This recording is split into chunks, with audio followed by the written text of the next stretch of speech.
Works Committee.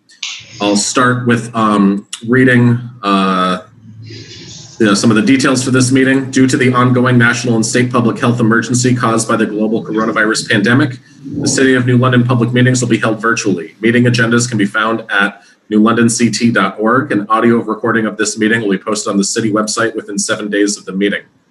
Public comment may be submitted in writing to jstarts@newlondonct.org. If you prefer to sign up to speak, at the following link on the City of New London website. It's newlondon.org/live-stream.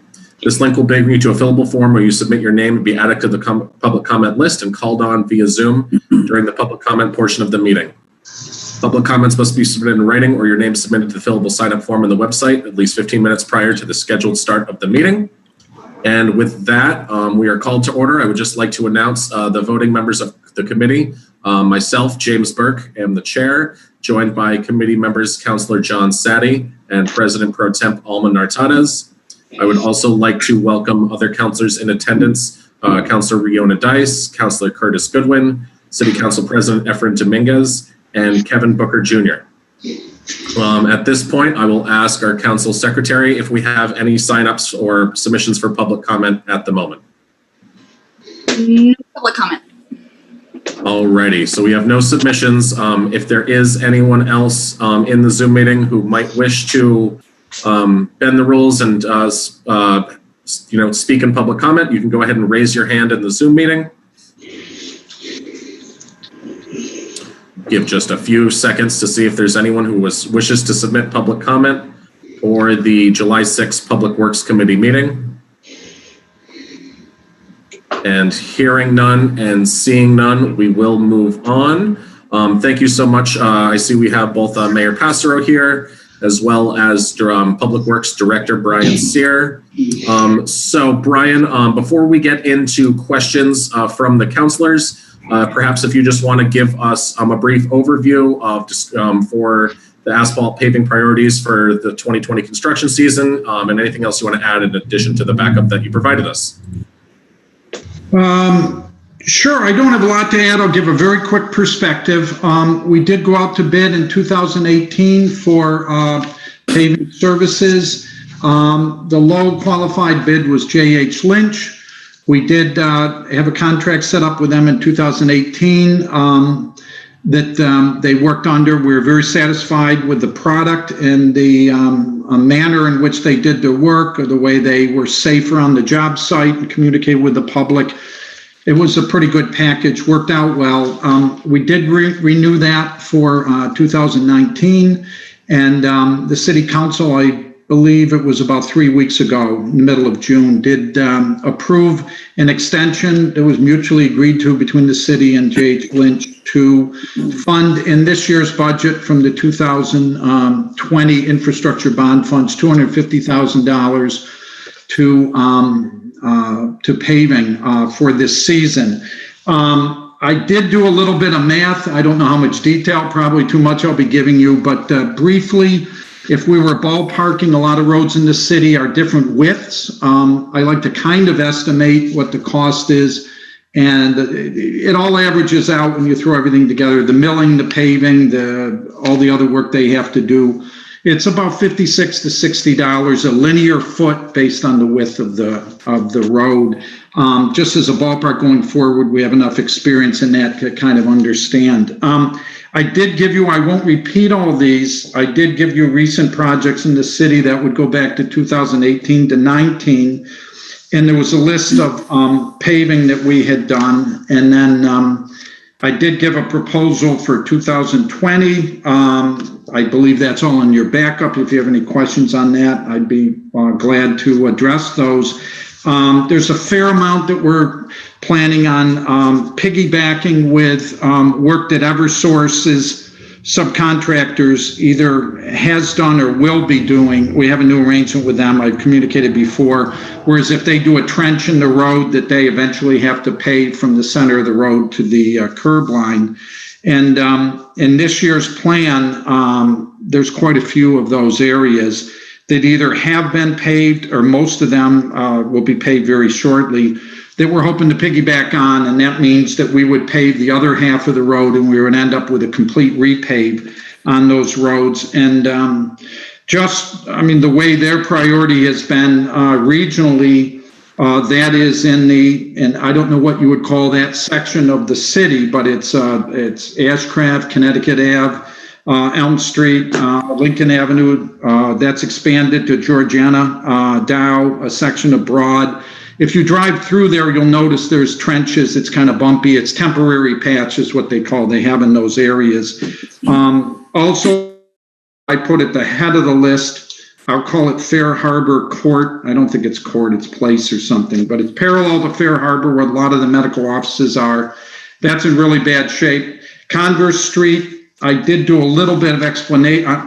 Converse Street is a key artery that was not addressed back in the early 2000s. That was planned to be done, never got done. And that has school access, and there's a lot of traffic that goes through there. So Converse is on the list.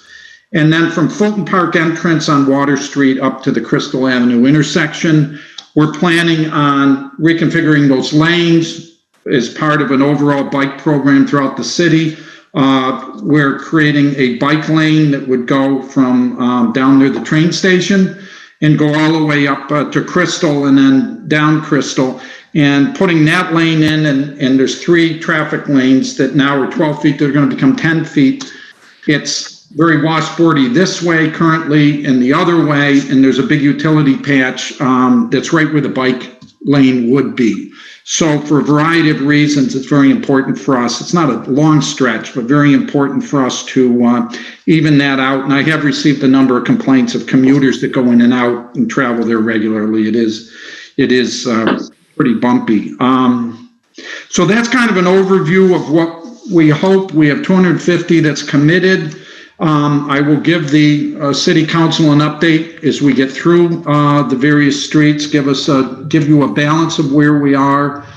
If everything goes really well, if 250 will buy us a lot of paving. If we go through that and we want to, and we still have some time in the season, there is the opportunity to come back, reconsider, and extend that if need be. So based on that, I have received some concerns that I could get either with the Q Alert system through our website, or people call in with concerns. There was a concern about Hawthorne Drive that I went up and visited today, and there's a section of that road that is in pretty bad shape. Obviously, we're open to considering anybody's input as far as what need to be addressed, but that's about where we are now. So open it up to questions. Awesome. This is Chairman Burke. Thank you very much, Director Sear. Just a reminder to everyone who might be speaking, just to state your name prior to speaking. I'll reserve my questions until some other councilors have had time. I will start with members of the committee. President Pro Temp Alma Nartades, go ahead. Thank you, Chair Burke. This is President Pro Temp Alma Nartades. Mr. Sear, 2 questions. One, you said roughly 250,000. So are the objectives laid out every year based on how much money we're getting, or is it based on how manpower hours, meaning how much time we possibly can get done within a calendar year? The way I base it is I take the overall fund of infrastructure monies that we have for the year and try to break that up proportionately. In the previous years, I think it was mutually agreed upon that sidewalks were a major concern. We had a lot of catching up to do. So in 2016, 17, going into 18, we weighted, if you will, the proportion of that toward sidewalks. It's more a function of, we have an overall budget to work with. How do we want to apply those funds? So this year we are contracted with Kelowna for $1 million of sidewalk work. Mm-hmm. We're contracted with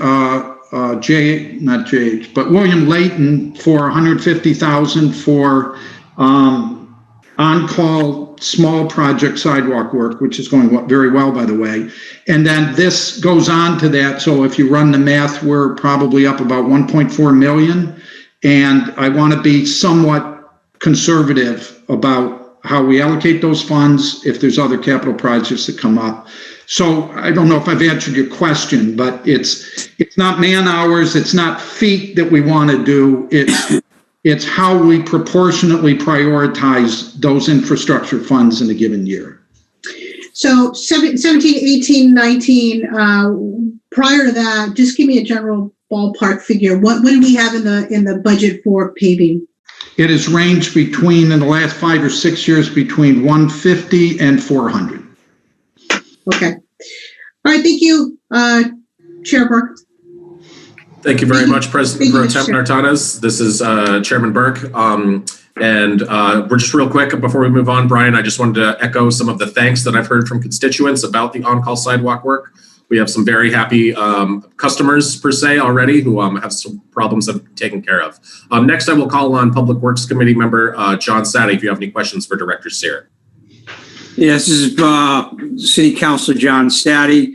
Brian, my concern is identifying potholes. In other words, and I'm not talking small holes, but I'm talking a utility will come out, dig up, an area to do some type of hookup, and then within a short amount of time, there seems to be holes that they sink in. And so I'm just wondering, what can we do about that? Public Works Director Brian Sear. The way they do those is they excavate, they do the work that they need to do, and then you do what they call a temporary patch. And those temporary patches, the quality of those can be adequate, it can be good, it can be very poor. That is something that we, amongst everything we do, that we do monitor, because they have to get a permit out to do those excavations. And we try to stay on top of those and hold them to task as far as making sure that they don't deteriorate and cause a problem. We try to stay on them. Some work out better than others, and we also push to have the permanent paving done as soon as possible so that temporary patch doesn't stay temporary. But it is in our control. They do have a bond that they have to post, a supportive bond for the work.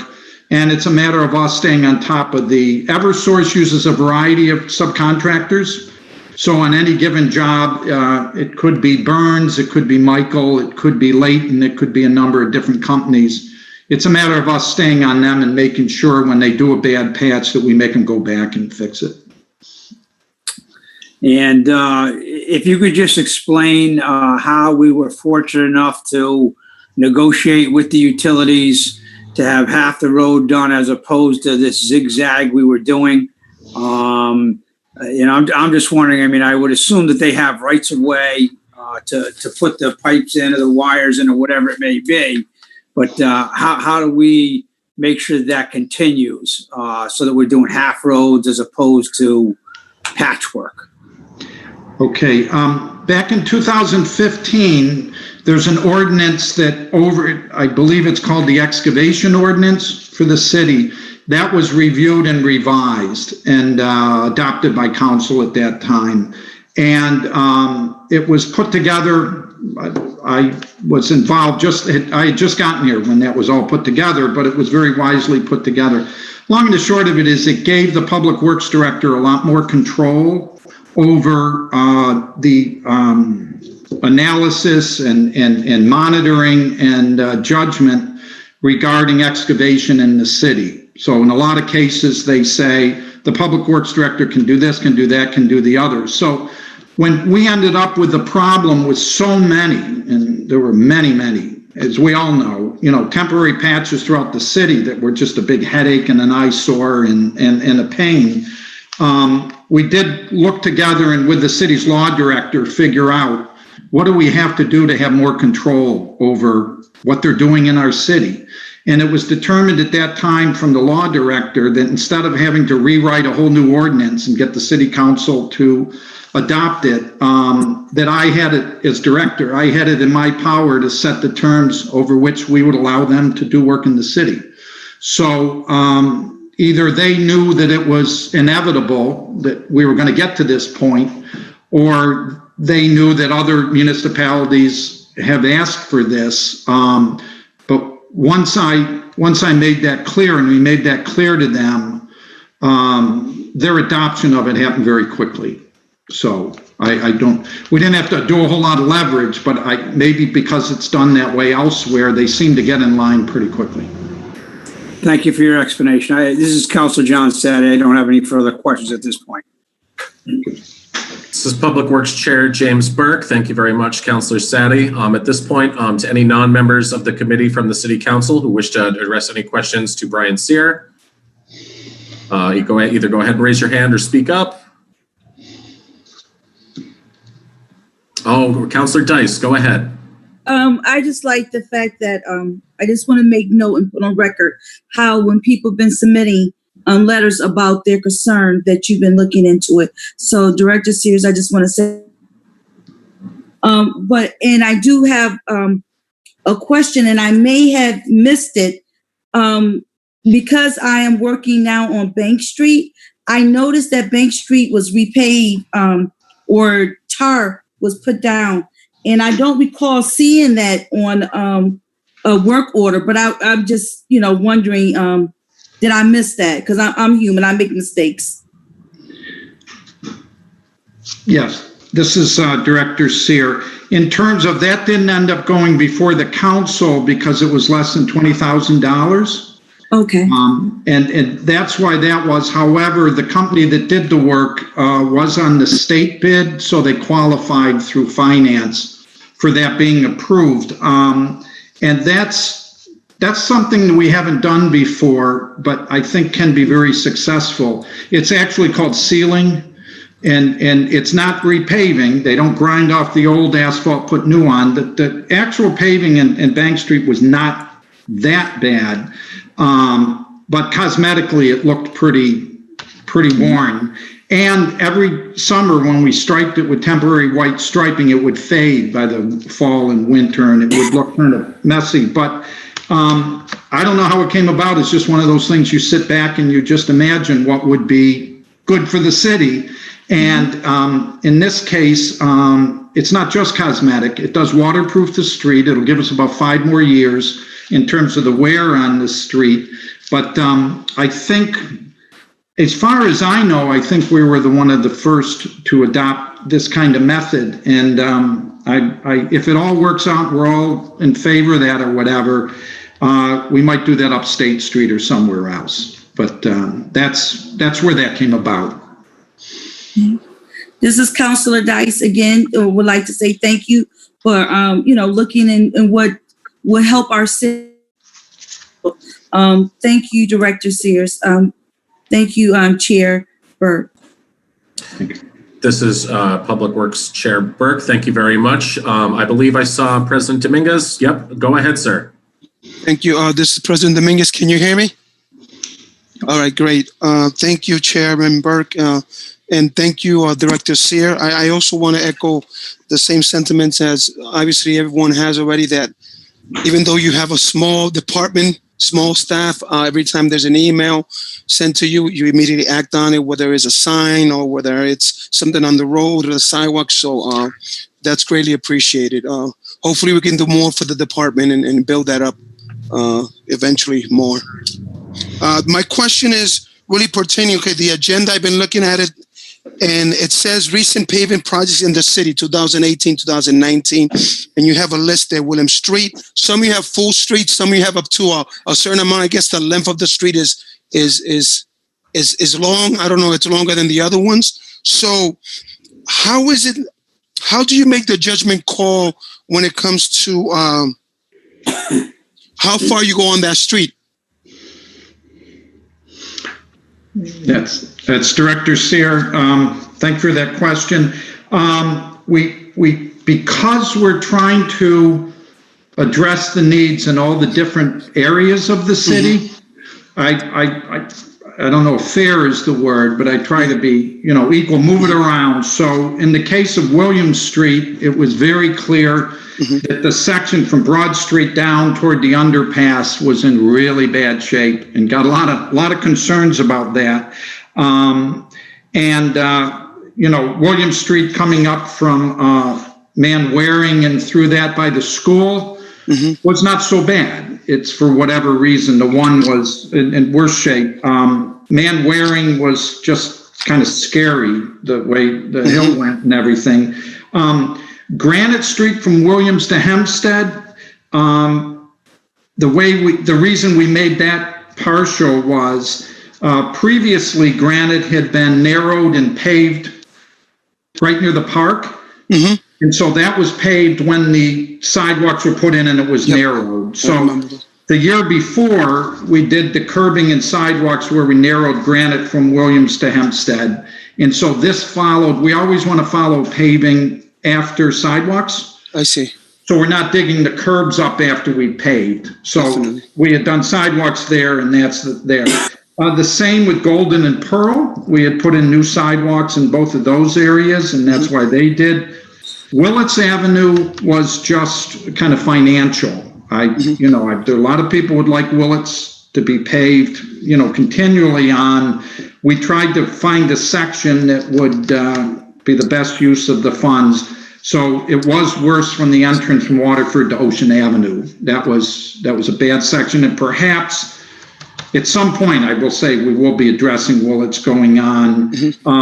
Ocean Avenue to Niles Hill Road was the town portion. And I will tell everyone, because of your concerns about paving, that Ocean Avenue from Niles Hill Road up to Bank Street is state-owned, but it is on their list to be paved. I see.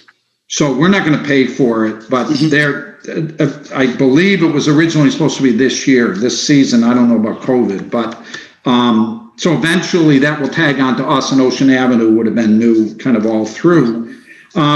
Bank Street from Howard to Spar Yard, again, it was the worst. There were a lot of utility patches there, a lot of ruts.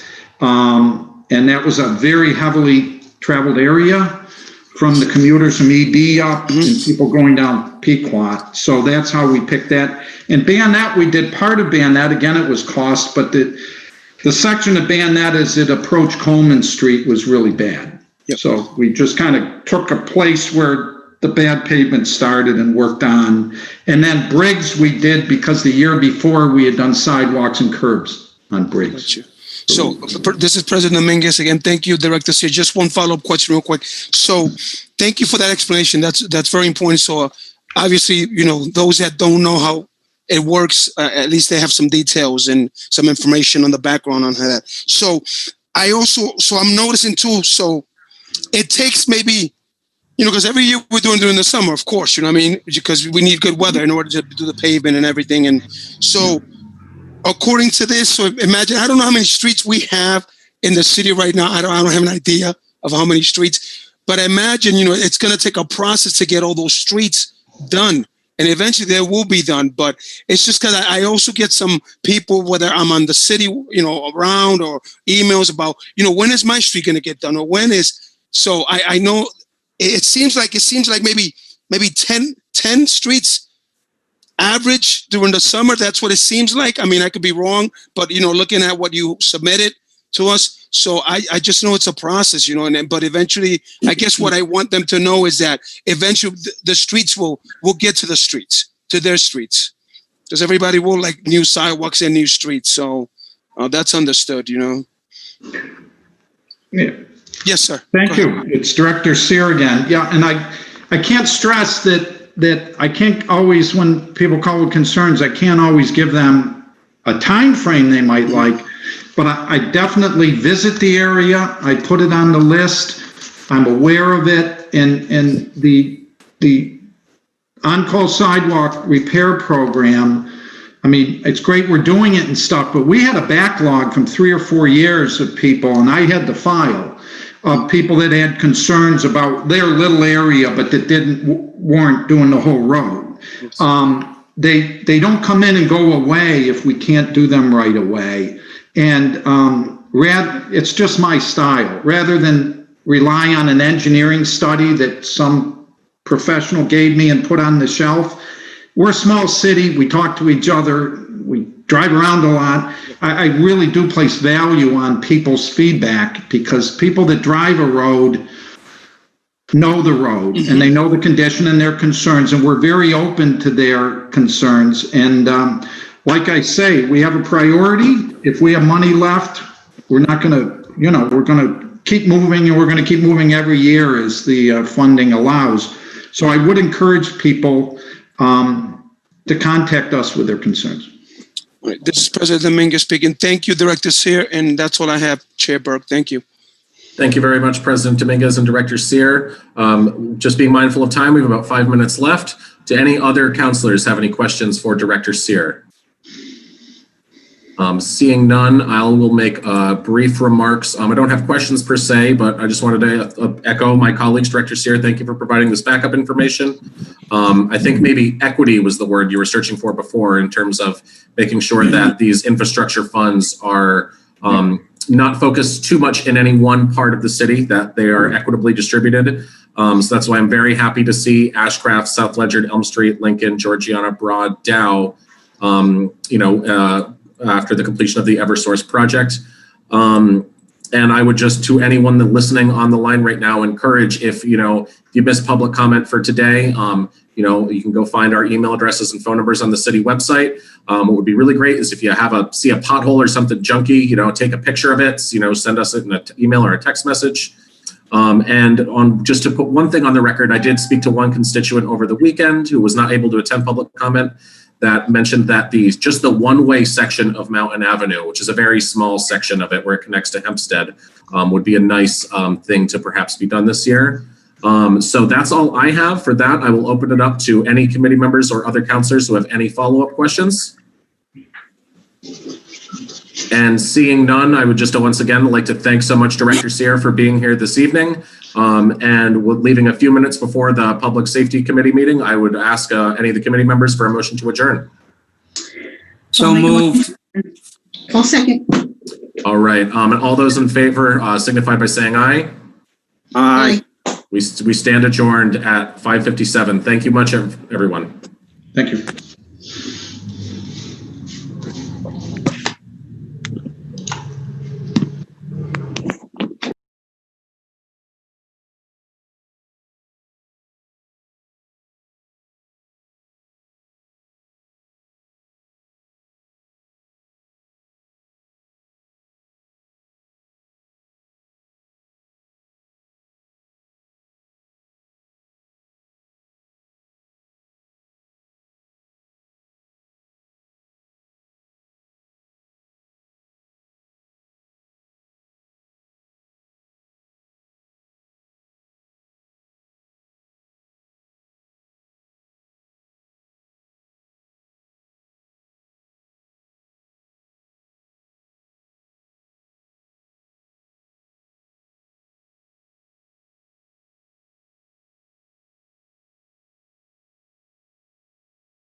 everyone. Buenos noches. And welcome to tonight's public safety meeting. I would like to call this meeting to order. Today is Monday, July 6, 2020, and the time is 6:00 p.m. The committee members are President Efren Dominguez and Councilor Riona Dice. Thank you to the other city councilors who are present tonight. And the list of those who are present at this meeting this evening are Councilor Burke, President Pro Temp Natartes, Councilor Sadai, and Councilor Goodwin. Due to the ongoing national and state public health emergency caused by the global coronavirus pandemic, the City of New London public meetings will be held virtually. Meeting agendas can be found at www.newlondonct.org. An audio recording of this meeting will be posted on the city website within 7 days of the meeting. Public comment may be submitted in writing to jstarts@newlondonct.org. If you prefer, you may sign up to speak at the following link on the City of New London website. This link will bring you to fillable form where you may submit your name and you will be added to the public comment list and called on via Zoom during the public comment portion of the meeting. Public comment must be submitted in writing or your name submitted on the fillable form sign up on the city website at least 15 minutes prior to the scheduled start time of the meeting. The purpose of tonight's meeting is to discuss New London police policies that directly affect our residents. Thank you so much for joining us during this committee meeting tonight. I will now open the floor for public comment. You will have 3 minutes to make your public comment.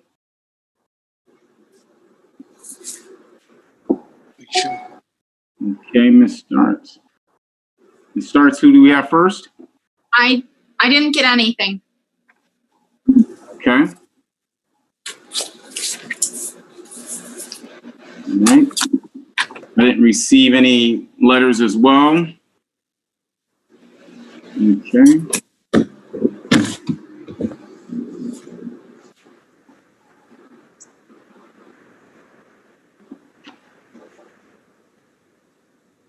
All right. So due to not having received any sort of public comments, due to the process that we have for the city council, I will now open it up to the committee members. I will start off with Councilor Dice. If you have any questions directed to Chief Riker or also Captain Wright. Okay. You have 2 questions. Counselor, Yeah. this is Counselor Dice. And first of all, I received an email with for 2019 list of arrests, and it was just an overview of everything. So I appreciate having that data, letting us know about what our city looked like. So one of my question is, and you had touched upon this at the last meeting that we had a chance to hear you speak, was how you work with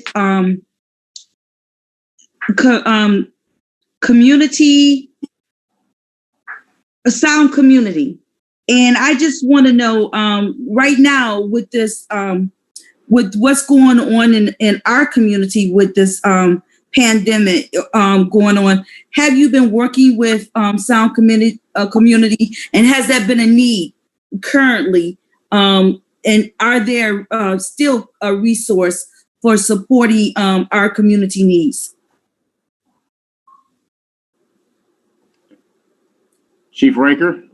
Yes, we do continue to work with Sound Community Services Mhm. and a number of other partners. And it's not as many ride-alongs in the cars because of the social distancing aspect, but we do have occasional ride-alongs in the cars. We do still have the resources where we can refer people we come across in the community to Sound Community Services, and we do have, contact information for the clinicians that we do regularly ride along with. Captain Wright can go a little more onto the CIT. He is our CIT coordinator for the department, so he can go into a little more in-depth on the services that we're actually able to provide to them. I do believe I think I can see him online here somewhere. Yes. Still work Can I be heard? Yes. Yes. Okay.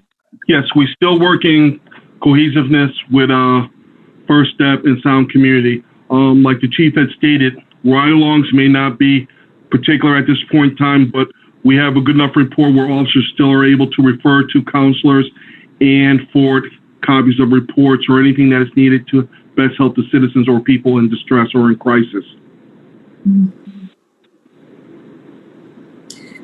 And this is Counselor Dice. Thank you for your response.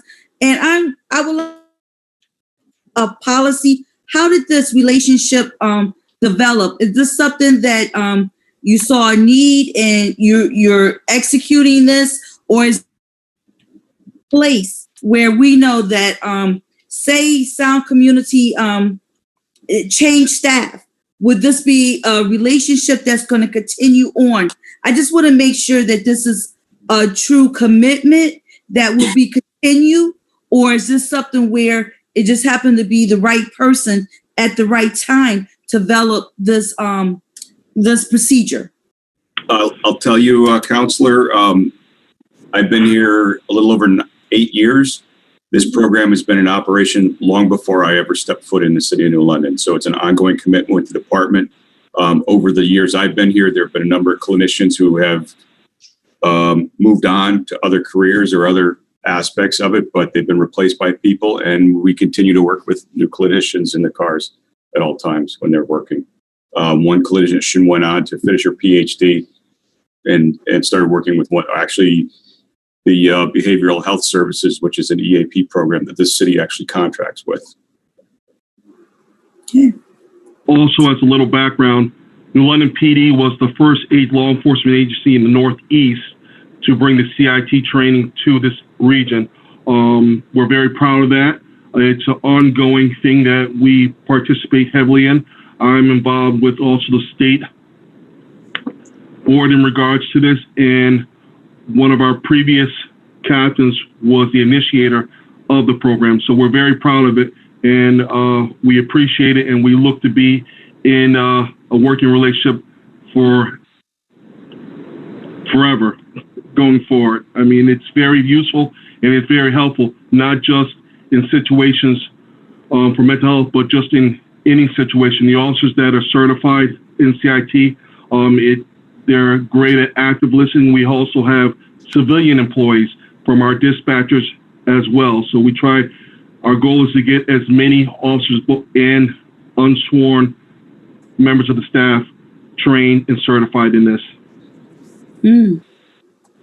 Okay, this is Counselor Dice. I know that we're going to be hiring some new recruits for the force, and I was wondering, new officers, are you going to be looking for officers that that work in the community? I know that requests that the community is looking for, to make sure that we know our officers, seeing them walk the beat or ride the bike, but emerge in the community. And I was wondering, what is your stance on that? When we wrote the federal grant, some of the guidelines were community policing. So the officers that we are looking to take on through the federal grant will actually be assigned once they're out of the academy and they're certified police officers. They will actually be out on the beat, as you said, maybe walking beats, maybe bike beats, maybe two-person beats. If we can, the way our scheduling works, if we can hire 6 brand new officers, we can pair them up on different sets of days off. So at any given time, we should have 4 of these officers working in conjunction with each other on 2 separate beats through various areas of the city 7 days a week. And it's community policing was the whole key when we did this. We realized we need additional resources to get boots on the street in the community talking to people. And that's every time I hire a police officer, we have a conversation in my office, and most of it is about community policing and how you're going to direct yourself and how you're going to learn people in the community and who you're going to talk to. So I'm a huge advocate for community policing. I've been doing this my whole career, and police officers need to know who's in the community. They need to, if you're working beat ABC, you should know who lives on beat ABC. You should know if you're working at 4 a.m. that Bob Smith over here gets up at 4 a.m. because he's got to be to work, and this is the car he drives. These are the things that police officers who've been around for a while, who know the beats and know their neighborhoods and know the people in their neighborhoods know. So they don't see things suspicious when you see someone get in the car at 4 o'clock in the morning and driving off to work. Well, this is Counselor Dice. Thank you. Chair Booker Jr., thank you. Thank you, Councilor Dice. President Dominguez? Thank you. This is President Dominguez. Thank you, Chair Booker. I'm going to address this to either the chief or Captain Wright. My first question is, what are some of the things that you have done recently in your policies to change things? For example, about the badge, about the shield number. What are some things? I know you've done several things, but I need the audience to hear it and those that are listening. Sure. When it's related to your badge and your name on your uniform, Captain Bergeson, once he found that out, made a directive the next day to do uniform inspections to make sure every officer has on their outermost garment or their vest their name clearly displayed. Okay. And also, they have a badge that's either embroidered or they have their hard badge on their uniform. So we started, physical uniform inspections the following day once we found this out. We do also have a policy in place regarding name identification. When people ask you your name, you are required by our policy to tell them who you are and your badge number. So Yep. That's big. Why are you hiding your name from people? Thank you. That's what Yes. I say. There's no need not to wear a name tag. Why hide your name? All right. Thank you. This is President Dominguez. The reason I asked you that, Chief Reichert, is because eventually, if that was happening, which it seems like it was happening, there's no excuse. There's no excuse. I mean, that's where we have the mistrust of the community. Right. Right. Why should I hide my name or what shield number or give my rank if what my original intention is to protect and serve the community? Correct. Protect and serve. And I always want to make sure that we focus on that, because that's what, cops, law enforcement, that's what you went into the job to do. I went into teaching because I wanted to teach kids, all kids, doesn't matter, those that misbehave, those that don't misbehave, those that are good students, those that are, that's how it is. There is no, there's no middle ground there. You got to make sure that officers, whatever your career is, you stay focused on what the original intention is and why you have become that. I look at that. You shouldn't be ashamed of your name. If you're doing something wrong, that's the only reason you're behind your name. If you're doing your job the way it's supposed to be done, you're following the policies, procedures, the way you're trained. Yes. Someone asks you your name. My name is Pete Reichert. My badge number, my PIN number is 913. I'm the chief of police. We're a small agency, Yes. so we're able to figure out who it was at certain calls. If this was like New York City where they had 50,000 police officers, you're an anonymous figure. But here we're a small number, and we know how to control what we're doing. If you look at the uniforms that the police officers wear when they purchase them, most officers actually have their name embroidered on the uniform, so you don't actually have to move the name tags or anything. So it's permanently on your uniform.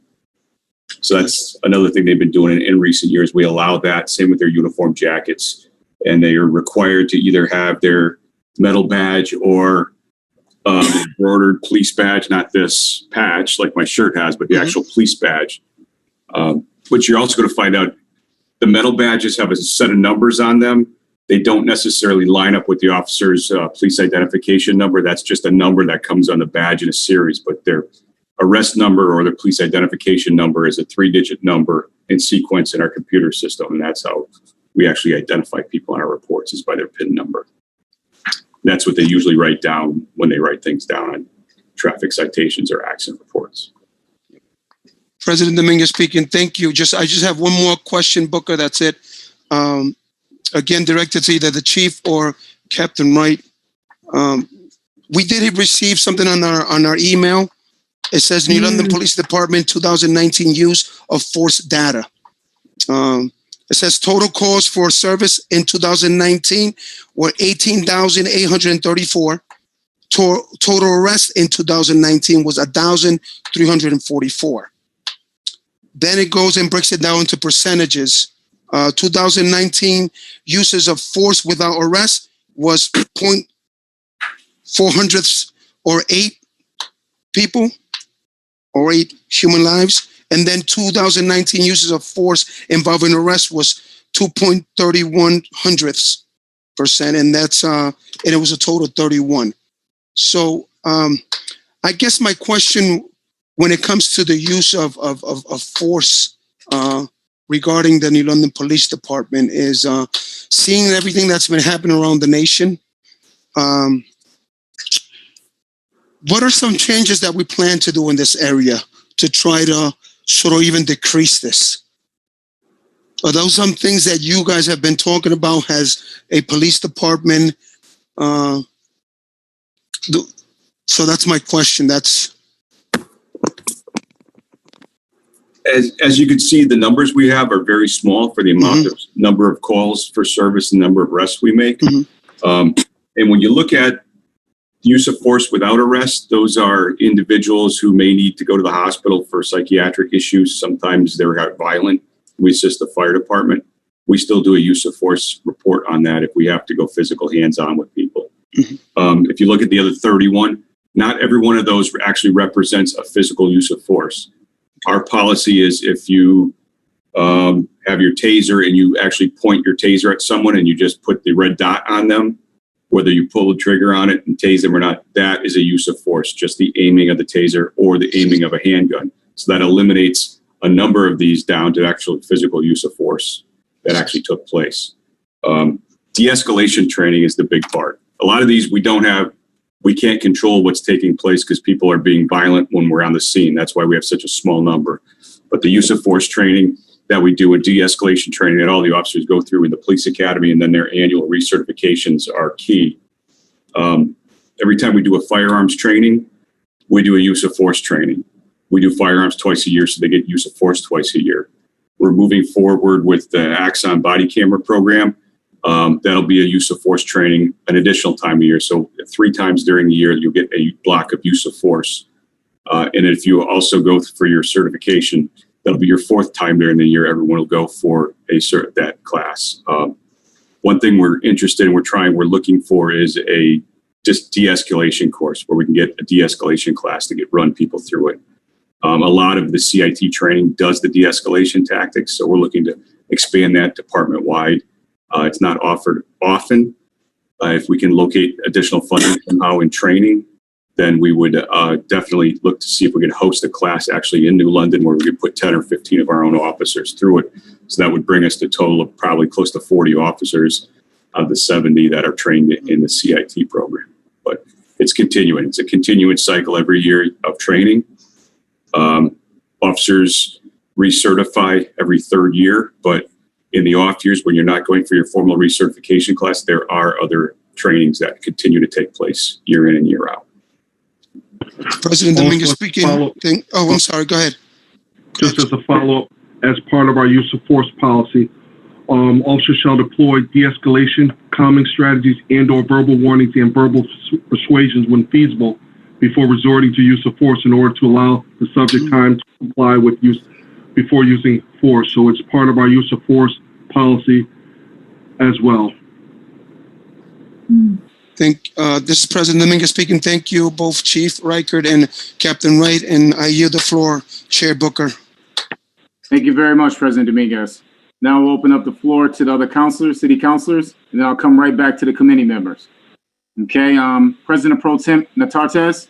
Thank you, Chair. I just have a comment, Chief. We received in the email the PowerPoint presentation recently, kind of a snapshot of the New London Police Department. And in there, it talked about prior to 2019, I'm assuming the police officers didn't, or the department as a whole did not have objectives. So my question is, one, is that true? And the second question is, now that we have introduced that, President Dominguez mentioned training. Like, what do their objectives look like? Is it more community engagement, taking an extra de-escalation course, things like that? Can you speak to that? Oh, you're on mute, Chief. Chief, you're on mute. You need to unmute yourself. Yeah. Can you hear me now? Yeah. Sorry about that. Yeah, the annual goals were not actually written down for the police department. So since 2018, I started doing annual goals to see if we meet them or exceed them. And one of them is training. Training is key, in my opinion, to keep police officers fresh and keep police officers on the road and up to current times to what's taking place. And some of the trainings that I discussed earlier through their use of force, continuing uses of force, working with Captain Wright, we're come up with a program where we actually do the de-escalation training more as opposed to the actual hands-on part of it. So that's one of the goals we're doing for the next fiscal year. We're also looking for a certified training class where we can go into cultural diversity for police officers. So that's another goal that we're going to be going through for our 2020. Now, Chief, did you introduce this? Was this something that you used when you were overseeing the New Haven Police Department?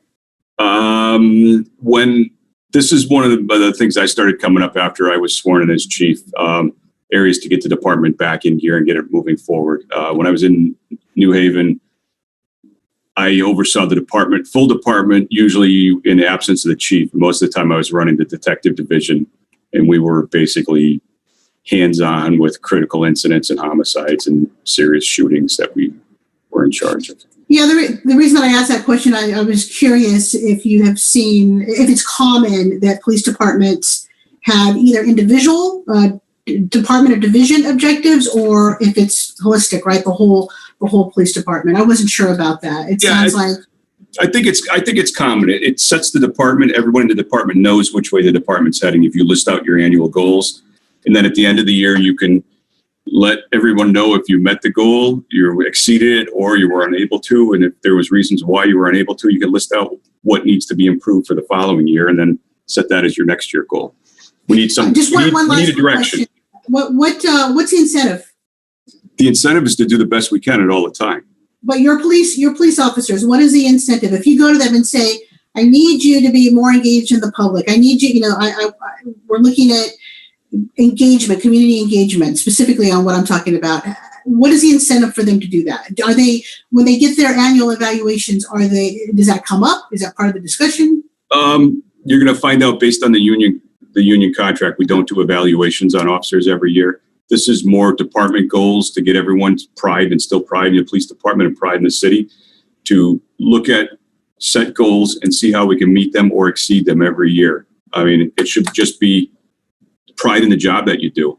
You come to work with a chip on your shoulder because you know that your department's done A, B, C, and D, and you continue to move forward to do the best you can every year. Yeah, for me, I think for answering that, it's disappointing, right? I think that police officers should be evaluated, and they should.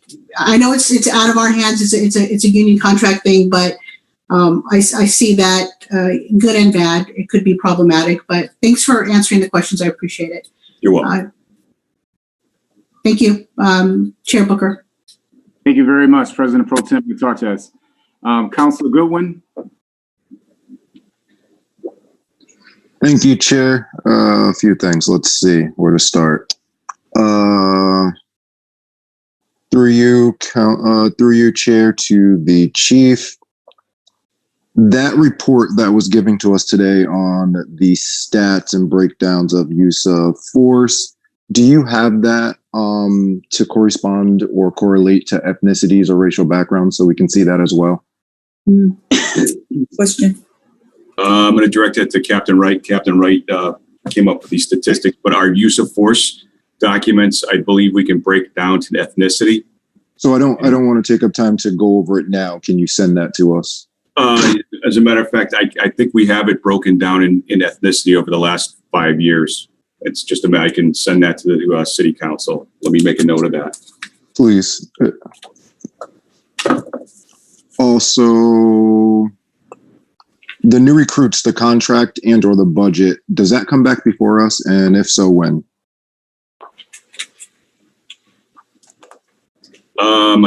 I'm not sure. I think the City Council, the 2 or 1 year extension on the police union contract, you may have voted for that already.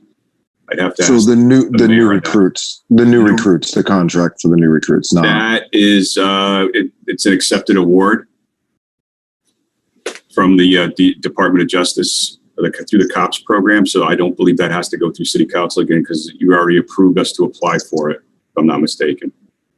Could you just fact check that just to make sure? Definitely. I'll take a look into that.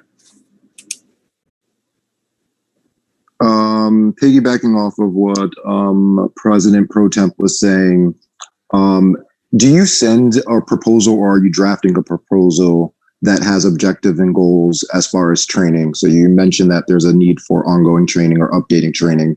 Where do I find that? Have you sent a proposal? Are you drafting a proposal? And when can we expect that? Those are my own objectives and goals that I set for the police department every year. It should be an annual report that we submitted.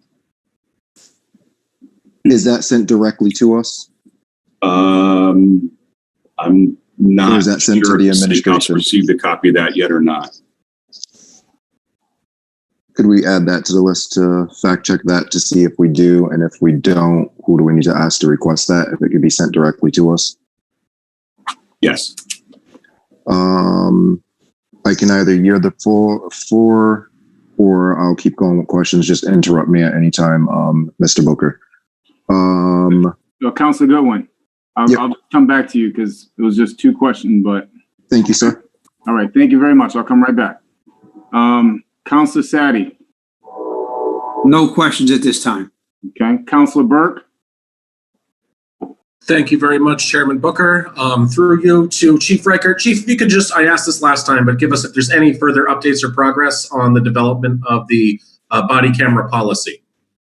The body camera policy is finalized. It's need to sit down with the union and just go over it. There's a couple sticking points that they're concerned about. We just need to sit down and explain what the points are. My goal is every member of the department wearing a body camera when they're on duty, including myself, the captains, my detectives, plainclothes, uniform officers. Our policy is broad and it covers everything. It covers when you need to have the camera on. It covers times when you're allowed to turn the camera off. By law, there's certain areas where we can't film, such as if we're in a hospital setting or in a mental health institution, or if we're interviewing victims of sexual assaults. The equipment has arrived. We had one meeting recently, and we had a Zoom meeting today with the company going over a couple of ways, because right now we're doing the infrastructure and the background work. We haven't done the physical part in the building yet. We're doing that, getting that set up with our IT and our public works so we can have the equipment ready to go. We're looking towards either the last week of July or the first week of August to start doing the train the trainers, where we'll have a select group of supervisors and officers who will be the ones that are doing the training throughout the department. And everyone will be following that policy that we have. Thank you very much, Chief. This is Councilor Burke. I believe you mentioned this last time, but if we just get a copy once it is ratified by the union, that would be great. One other question relating to, I'm not sure if it's directly police policy. I guess my question sort of relates to dispatch. Based on some personal experiences I've had recently, there's an ongoing discussion nationally about, whether, uniformed police officers are always necessarily the best person to respond to certain incidences regarding mental health, incidents regarding health issues. But however, frequently they are. For an example, at my job the other week, we had a woman who was sitting outside. I presume she was intoxicated, just mostly wanted someone to do a wellness check on her, make sure she was okay. I wasn't concerned about this, anything other than her health. But as I dialed 911 to make that phone call, it really, it was uncertain to be what I was asking for. Compared that to 2 weeks ago, when I broke my ankle, it was very clear. You dial 911, you ask for an ambulance. It's a very clear cut. And so in terms of that, is there any policy in terms of the relation between dispatch and the department in terms of what type of calls officers are sent to, whether, that call, whether it's an officer as well as EMS, whether it's, multiple officers or just one? Any comment or feedback you have on that would be greatly appreciated. Sure.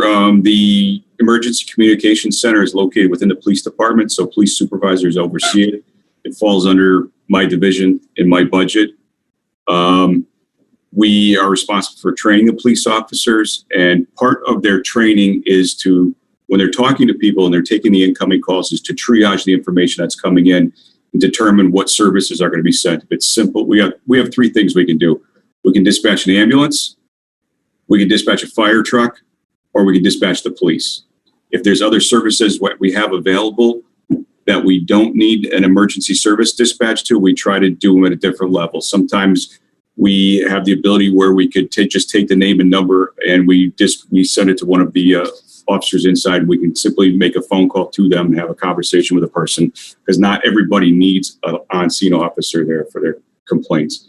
But the incident you're talking about of a person who may be in some type of crisis would probably be, it would either be an ambulance being sent, or it would be a police officer to do a welfare check on them to find out the condition they're in, and they'll determine if they're talking to them, if they should be hospitalized, if they're a threat to themselves or others in the community, or if there's any type of medical need.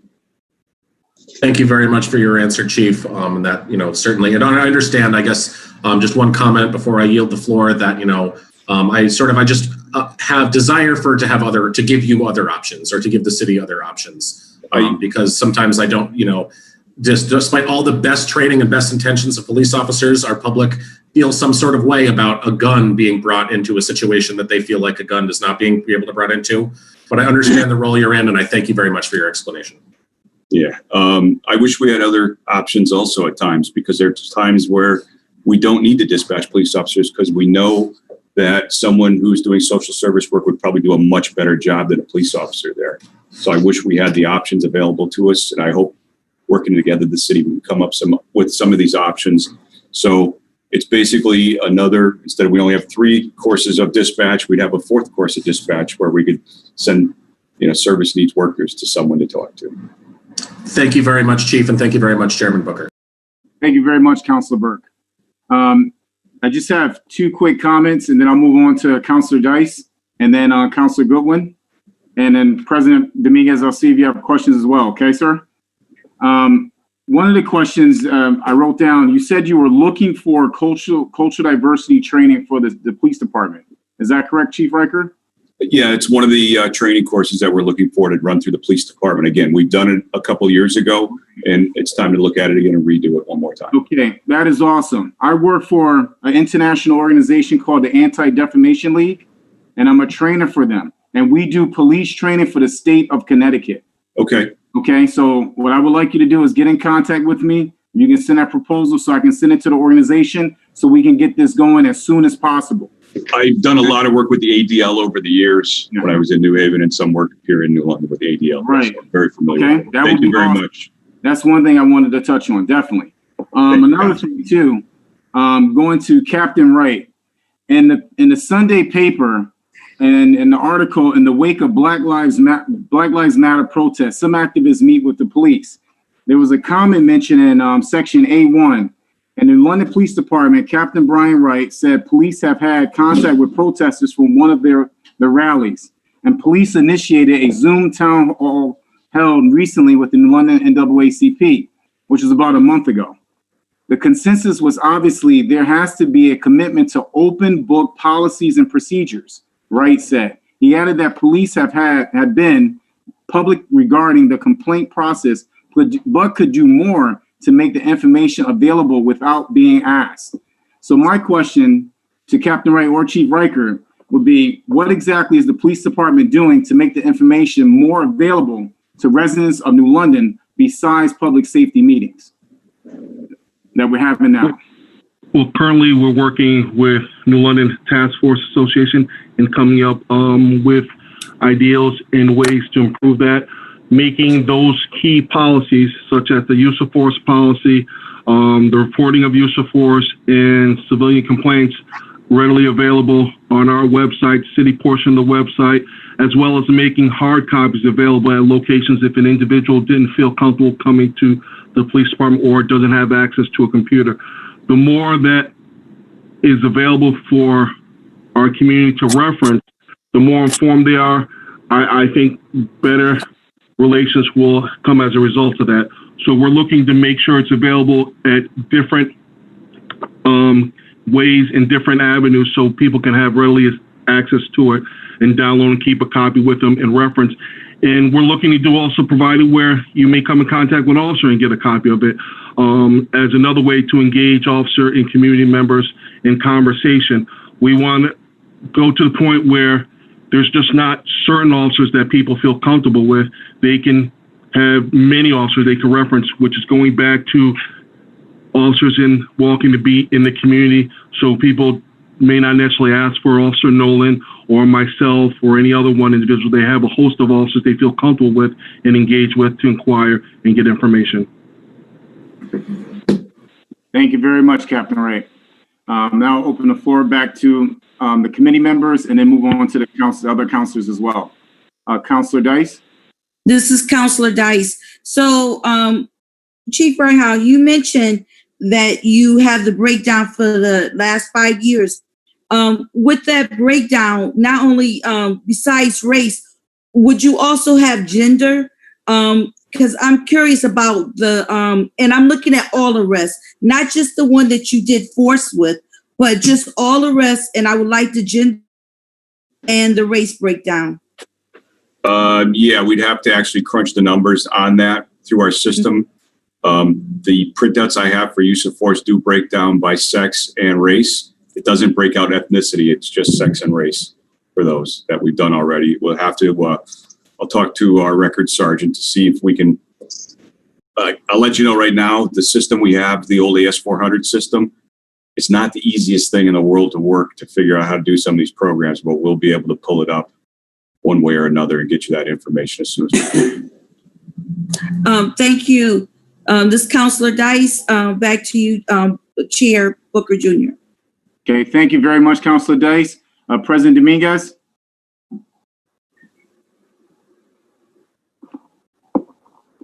You gotta unmute yourself, President Dominguez. Yeah. Thank you.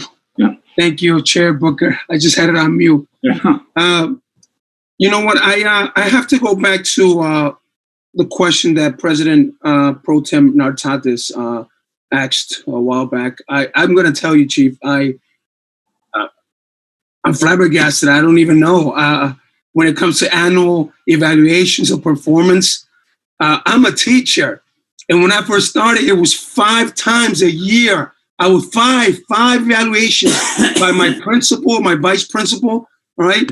On top of that, not only do I have a bachelor's, but I have a master's in education, you know, and I have close to 18 or 20 more credits above my master's. And right now I'm a 20-year veteran and I still get invited 3 times.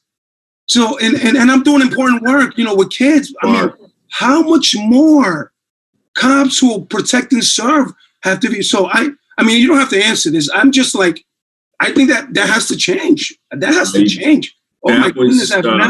Maybe I'm the only one that is like shocked, but I had no idea that police officers didn't have evaluations. I don't even know any other career that you don't have evaluations. Right. So, I mean, this is not a question for you, but I'm just, I think, you know what, in order for us to really have trust from the community, these things have to be in place. It doesn't matter that the union, it doesn't matter. This must be in place. This must be in place. It's top of the line, top. I just, you know what, I can't even believe it. I'm sorry, I just can't. I'm shocked. And then, you know, I'm just saying, like, you know, I have to get a degree. I have to be certified. I got to go take state tests. You know, I got to do all these things, and I'm teaching. That's an important career. How much more officers, you know what I mean? I don't know. I don't even know. I don't even know what to say. I just know that that's one of the things, Chief and the Captain, right? Those are the things that the community sees. You know what I mean? If they know that. I just found out right now. I didn't know. But, you know, those are the things that will not bring reconciliation. I'm going to tell you that now. Unless those things are put in place, there's no change. It doesn't matter how much policing community we do. We have to have those things in place for cops. I yield the floor. Thank you very much, President Dominguez. Councilor Goodwin? Just gonna breathe on that one. That's tough. That is tough. So Chief, I sent you an email with about 10 different bullets I took the liberty of drafting a resolution for community and safety policing. And this is just a comment. I hope that you could add value to that resolution. I want to present it either to the mayor's committee or directly to council. So I take issue with us being reactive and reactive gestures. So we talk now, there's so much unrest all around the world. So now is a time for cultural competency training. Every year is, every day is. And I don't want things to be reactive where we just do it now. Bad policing isn't just a now thing, it's an ongoing thing. So I want to make sure that what we set, that foundation for these new recruits, that's the only way to change the culture of your department, is to hopefully get the older folks that are in there more apt to what policing in 2020 and beyond looks like. It may not be what they signed up for in the beginning, but this is the reality of 2020. These new recruits are our opportunity to change the culture, change and enforce community policing. So I want to see these things in policy and mandates and resolutions where when we're not here, community policing still lives on. So I hope that you will take the liberty of responding to my email that sent to you, because I think it's very important. No, it's vital. It's vital for lives that we make sure that there's a resolution on the books so that community policing is not some reactive theory or cute gesture, that it's something that we firmly as a city, you being the chief, believe in. And I know you do, but if it's not in black and white, then what are we doing? So that's more of just a comment, because I just think we have to do things differently. This reactive style of running governments and departments does not work, and it costs us lives. It costs us the morale of your own force, and we need to make sure that we actively and aggressively look at changing this. And then I guess on a more upbeat note, on the way to set up the Zoom meeting at my house, I was fortunate enough to see two of your officers giving ice pops to about 40 kids or 30 kids out playing basketball. So I want to thank them. I took the time to thank them there. I want to thank you for ensuring that our police are involved.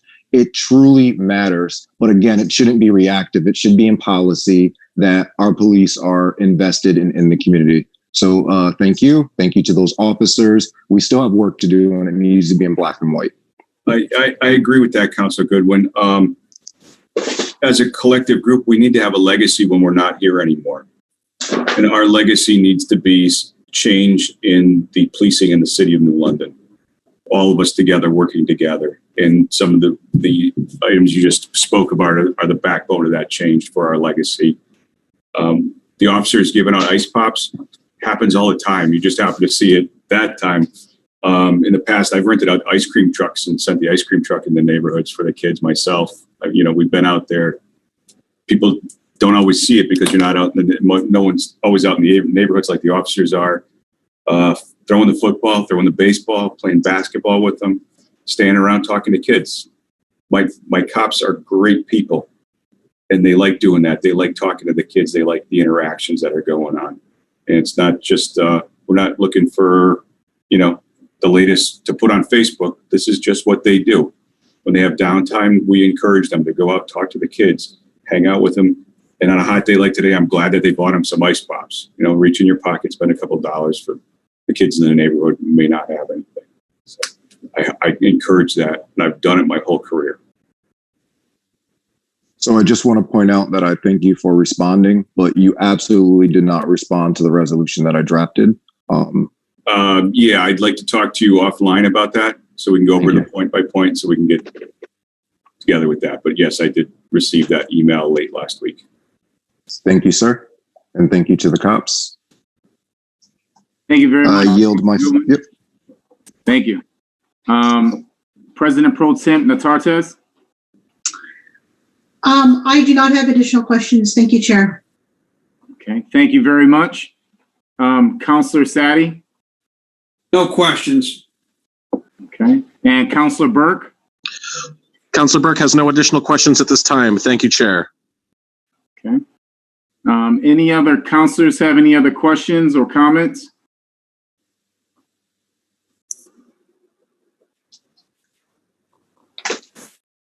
Okay. All right, Chief Riker, I have one other question for you as well. Okay, you just mentioned that the change in our legacy is important.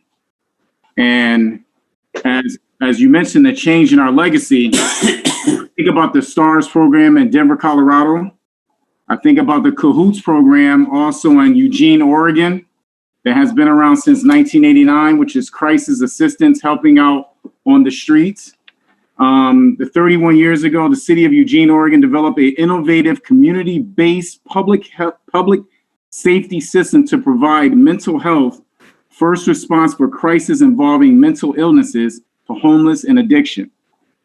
Crisis assistance helping out on the streets as a community policing initiative since 1989.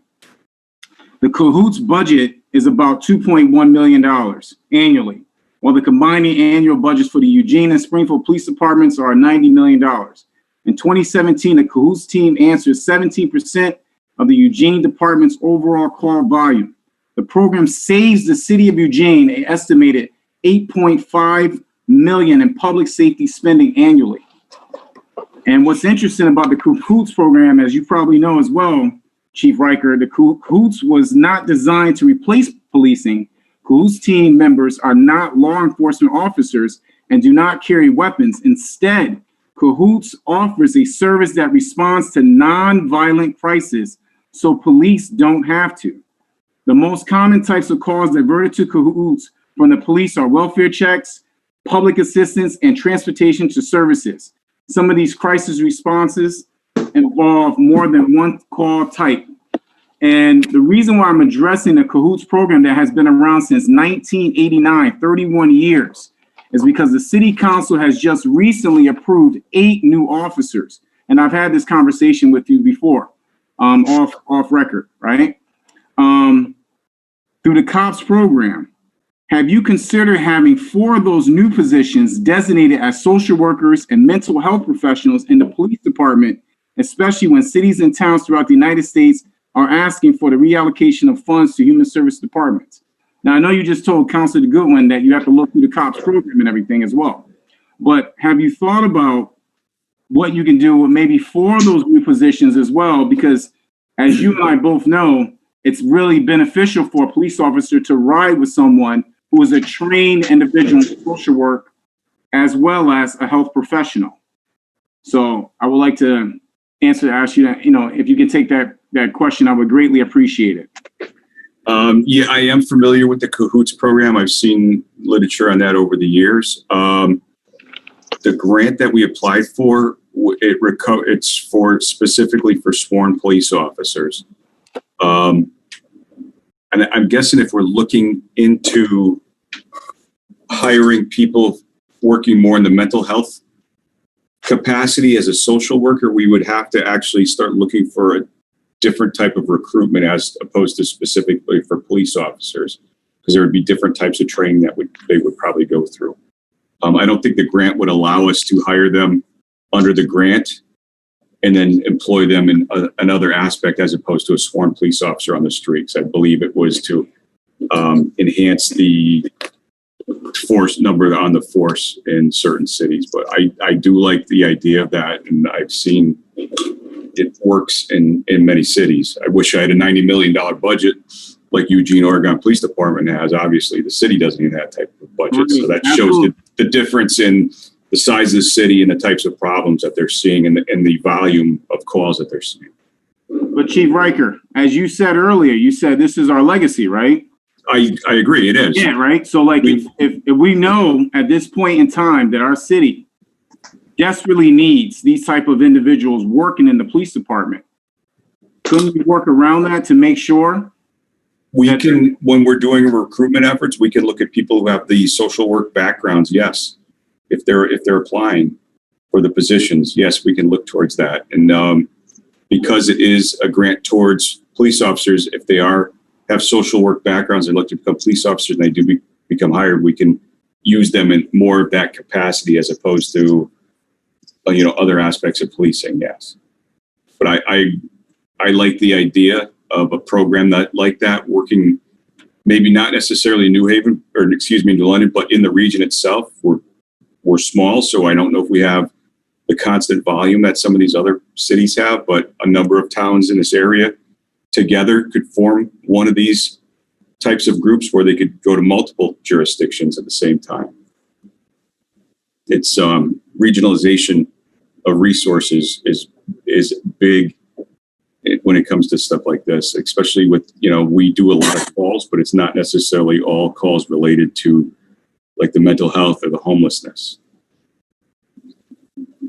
But it's true that officers do extremely well. If you can explain to the public as well, that by having someone in that capacity, it also is very beneficial when it comes to arrest and things within that sort of nature. We probably would have less arrests. Is that true or not?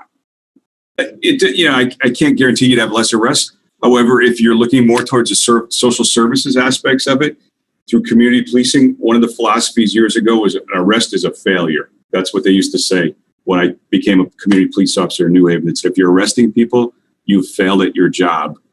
Unfortunately, sometimes we fail at our job because we have no choice. We have to arrest people.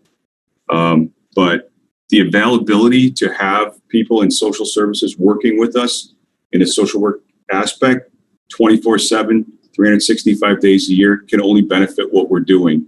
And we can build that foundation here.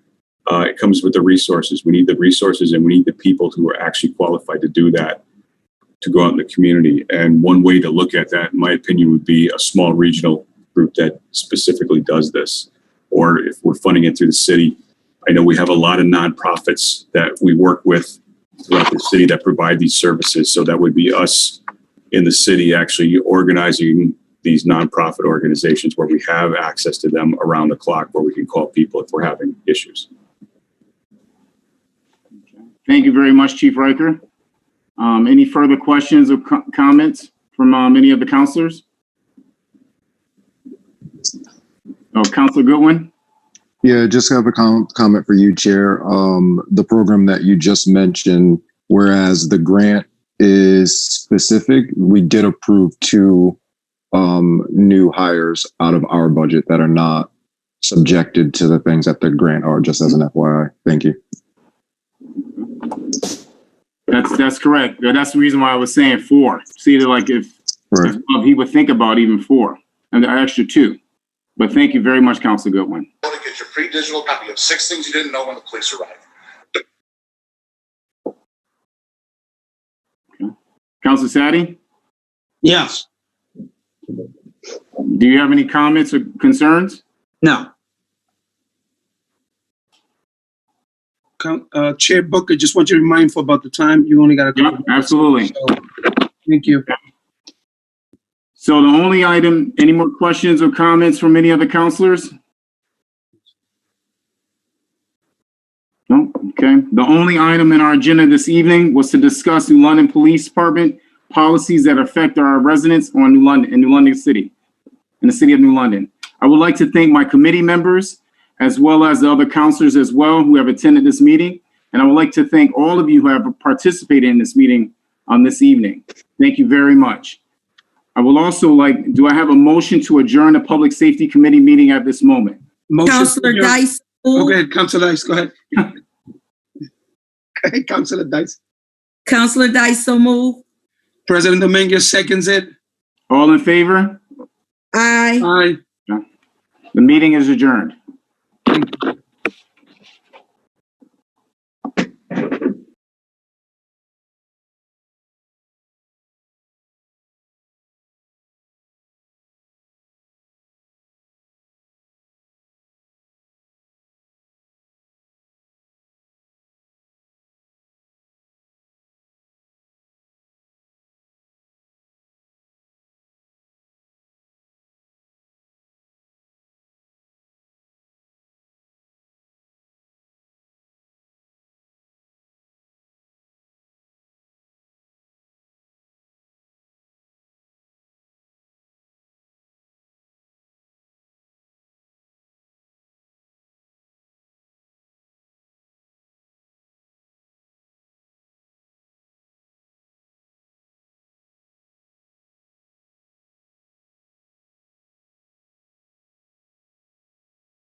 I'd like to call this meeting to order.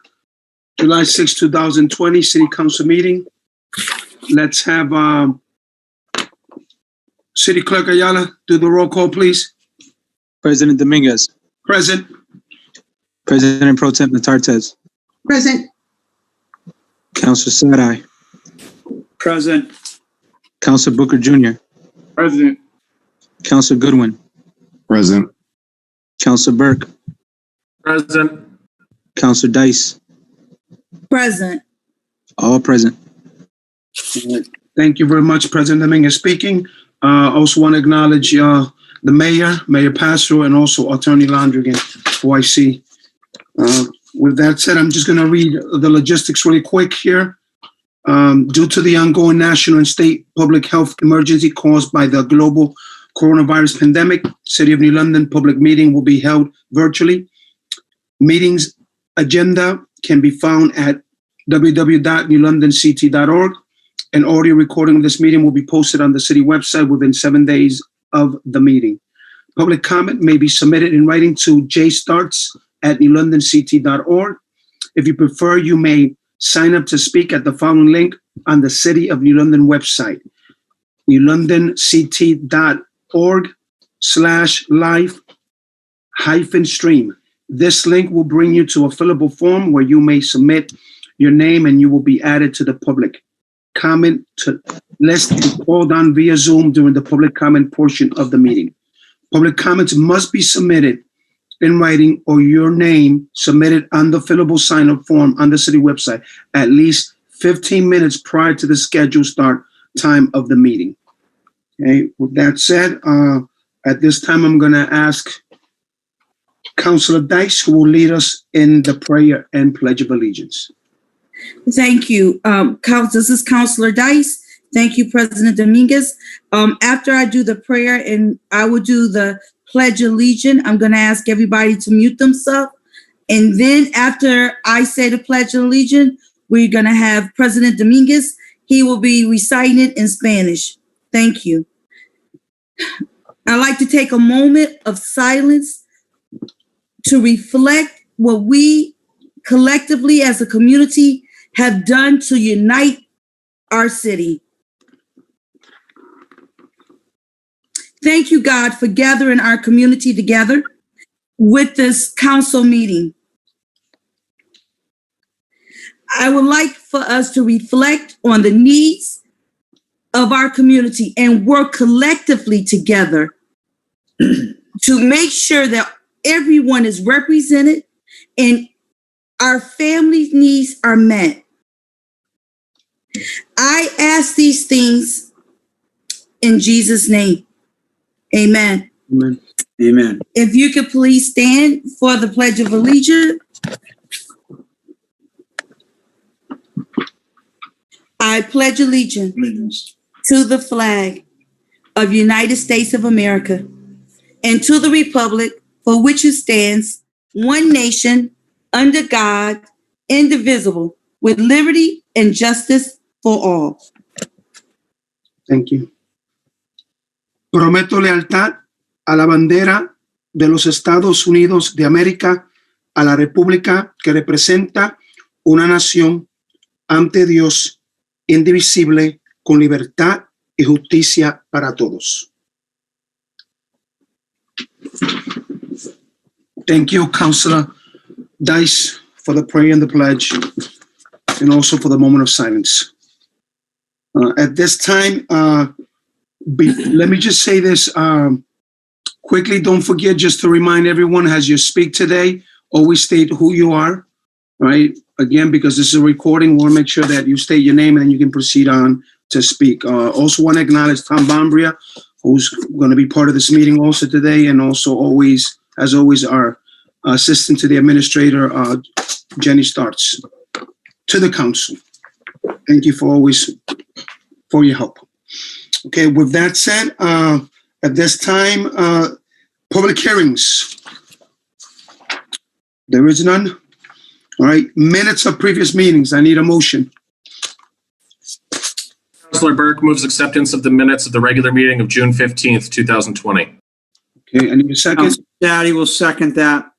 Thank you, Councilor Sadi. All right, at this time, any discussion? Okay, seeing none. All right, all those in favor say aye. Aye. Those opposed say nay. Okay, the motion carries. Next, I need a motion for the special meeting of June 16, 2020. Motion to Moved. approve. So moved. Thank you. President Pro Tem Natatis, thank you. I need a second. Counselor Dice, second it. Thank you, President Dominguez speaking. Councilor Dice, thank you. Okay, any discussion? Seeing none? All right, let's vote. All those in favor say aye. Aye. Aye. Those opposed say nay. Okay, the motion carries. Thank you. All right, now we're gonna move on to public comment. Just again, some housekeeping rules. Please remember, those that I call on you, that are on the list, because you signed up 15 minutes prior to this meeting. All right, you will have 3 minutes. And then, of course, please make sure that you state your name and address for the record. All right, at this time, I'm going to call on Gretchen Ciparini.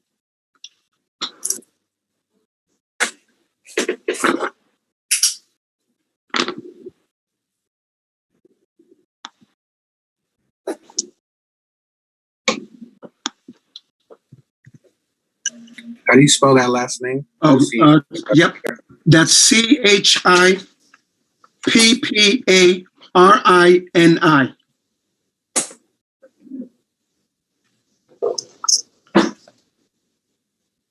I don't see her.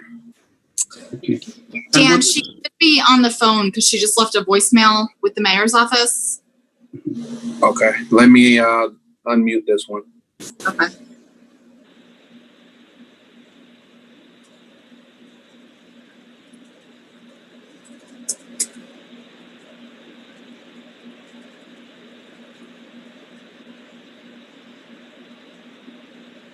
This is President Dominguez speaking. At this time, we're going to allow Gretchen Ciparini to speak. You have 3 minutes. Please state your name and address.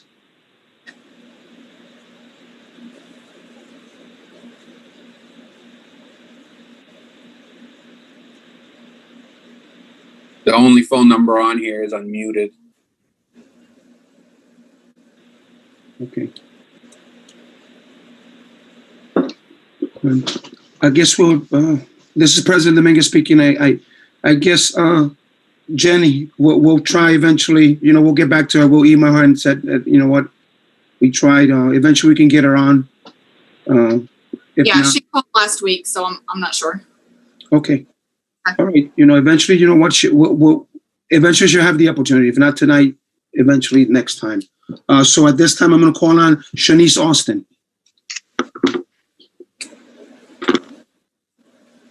Good evening, councilors. Thank you. My name is Shanice Austin. I live at 1132 Ocean Avenue in New London. So in looking at today's agenda, and I saw that the discussion regarding the demolition for the Crystal Avenue high-rise is on the agenda. And what that brought to mind to me is it just reminded me of the next phase of development in our city. And I, would like to continue to remind our government and the councilors the importance of, as we look at these projects, demolition and then construction and next phases for development for our city, that we keep in mind job creation and job development, as well as economic development. I was reading through some of the past newspaper articles regarding this project for the wind energy specifically. And again, I want to advocate for training and opportunities for these new upcoming jobs for our city residents, and for Southeastern Connecticut. We need to be a part of the progressive stage that New London is moving into. So I also wanted to commend the councilors. I sat in on the Public Safety Committee meeting, And I really wanted to commend specifically Councilor Dominguez, Councilor Booker, and Councilor Goodwin on just asking the tough questions of our police chief and ensuring that we are pushing toward, reform and change within our department. And please continue to ask those questions. Please continue to advocate for our community in regards to police reform. My last comment is regarding the system, and I kind of missed some of this, but the system that the police department is using to track their calls. There most definitely needs to be a change that includes tracking race. We cannot have a system that does not track race so that we can inform ourselves about what we're doing right and maybe what we're doing wrong. And you can't have correction unless you're tracking the information in the data. And I concur with everyone. I was not surprised, but it was good to see regarding evaluations of police officers that they are not evaluated the way so many of us are evaluated in our industries. And we need to push for change in that area. Again, you cannot change something that you're not monitoring and evaluating and collecting data on. Thank you again for your time. Thank you, Ms. Austin. Okay, at this time, that was it. Those were the only two that signed up. And let's continue with no petitions and now response to public comment. Any counselor? I'll start with, well, you know what, guys, since everybody has their screen on, anyone that wants to respond to public comment, just raise your hand and I'll just call on you. Any response for public comment from any of the counselors? Okay, I see. Thank you. Councilor Goodwin, go ahead. Thank you, President Dominguez. So I just wanted to respond to Mrs. Austin. So thank you for expressing your concerns and your sentiments. I think they're valuable. Just wanted to point out that creating both job opportunities and creating equity by driving revenue into our city is definitely a commitment that's shared by myself, my fellow councilors, and the administration and ODP. So I just wanted to echo that we heard you and understand the need for, driving more jobs into our city. But it's a shared commitment by us and the administration. A lot of that comes in driving equity through revenue. So that's kind of the goal here. President Dominguez speaking. Thank you, Councilor Goodwin.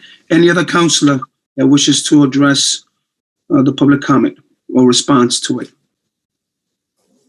All right, seeing none, I just want to say thank you, Ms. Austin, for your words. I think, you know what, when it comes to police officers, we need accountability. That's the missing word, accountability. And I believe that that's a shared, I think we all share that. All the councilors on board in this city council, we share that. And we're going to work together to see that. And we want to see that in our city. So thank you again. Thank you for always coming on and always sharing with us. Okay, so with that said, I'm going to move on to reports and communications. So, Director of Law, are there any questions for Attorney Landrigan? Any counselor, please raise your hand so I can see it, and I'll call on you. If not, we will move on. Okay, President Dominguez speaking. Thank you, Attorney Landrigan, and you'll still be in the meeting, but as of now, there is no questions for you, so thank you.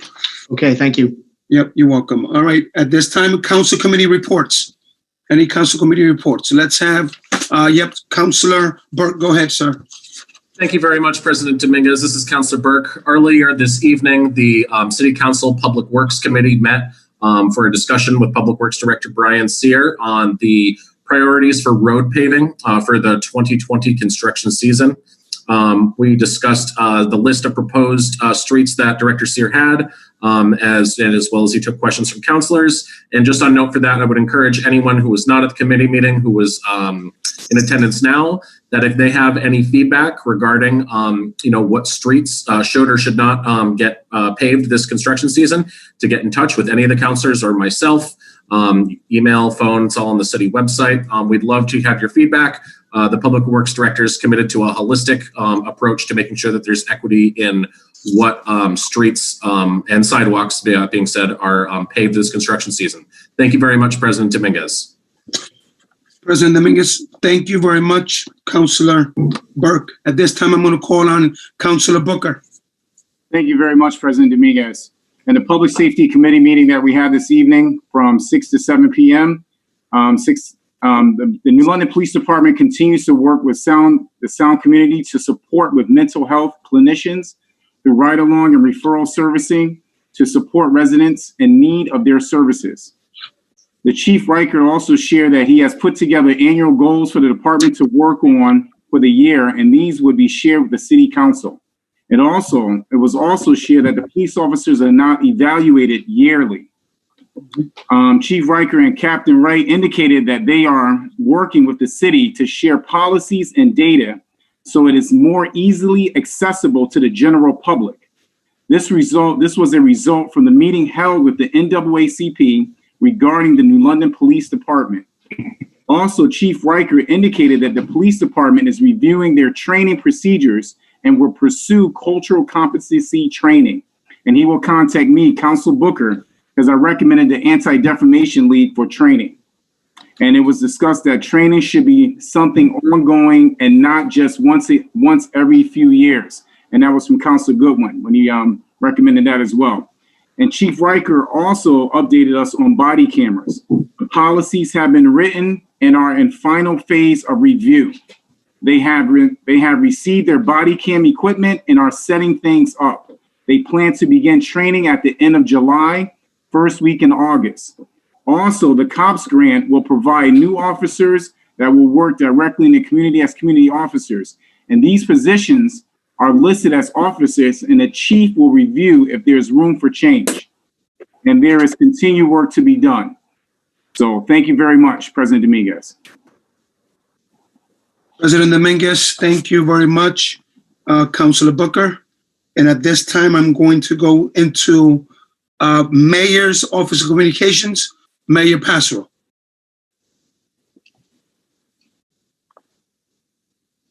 Good evening, President Dominguez. Good evening, members of council. It's great to join you here tonight. I hope everybody had a restful holiday weekend. So let's see, I'll make it sort of brief tonight. We continue on the same paths. The Long-Term Recovery Committee is still in the formation stage. Two of the subcommittees are working very hard, especially the Economic Subcommittee headed up by Reverend Ranjit Matthews. I believe, Shanice, thank you for your diving into that. Also, Shanice Austin is on that committee, and that is probably the leading the way as we form this full long-term recovery committee to help us get out of the pandemic. Kenny, since we had our public safety committee meeting, and one of the subcommittees on the long-term recovery committee is public safety, and that's headed up by a former police captain, Kenneth Edwards, who Ken had, I believe, a good deal of influence in our department and in our community policing program and in the formation of the first crisis intervention team. So he is really a very important key to this, and that committee could still look for some members if people are interested. We continue to the Public Safety Policy Review Committee is meeting. The next public meeting of that group will be on the 15th. I don't have the time or the details of that, but that we'll get that information out to the public, and it'll be on the city's website. So they are meeting with the police command staff, reviewing the policies and procedures. And at the last meeting, they did set a timetable to try to complete their work, or the principal part of their work, by September. So this isn't going to be something that's going to drag out for a long time. They're going to work very intensely throughout the rest of the summer and deliver their recommendations. The Census Committee is our local complete count committee, headed up by Dr. Fisher and his wife. Are really doing a great job. There's quite a bit of city resources that are also being devoted to that, and volunteers and partners in the community like Ledgelight Health. And right now I'm happy to report that we have an estimated 55% of our residents who have responded to this census. What I'd like to do, the message that the Complete Count Committee wants me to send to you tonight, is to please get actively involved in recruiting the people you have in your personal circles, and ask if they've completed the census, and encourage them, if they haven't, to just to get to it. If if you need to encourage, if people need internet access or a computer, we can arrange that. But I don't have to tell this group, I don't think, or anybody in this meeting tonight, the importance of the census. And I certainly hope that everybody that's participating in the city council meeting tonight has already completed the census. But you do have to get out there, and some of the people who are not as connected to really express the importance of that to them. We've done well in this community fighting the pandemic and keeping that surge down. One of the things I think that helped was the effort that it was quite an enormous effort to acquire that nursing home on a short-term basis.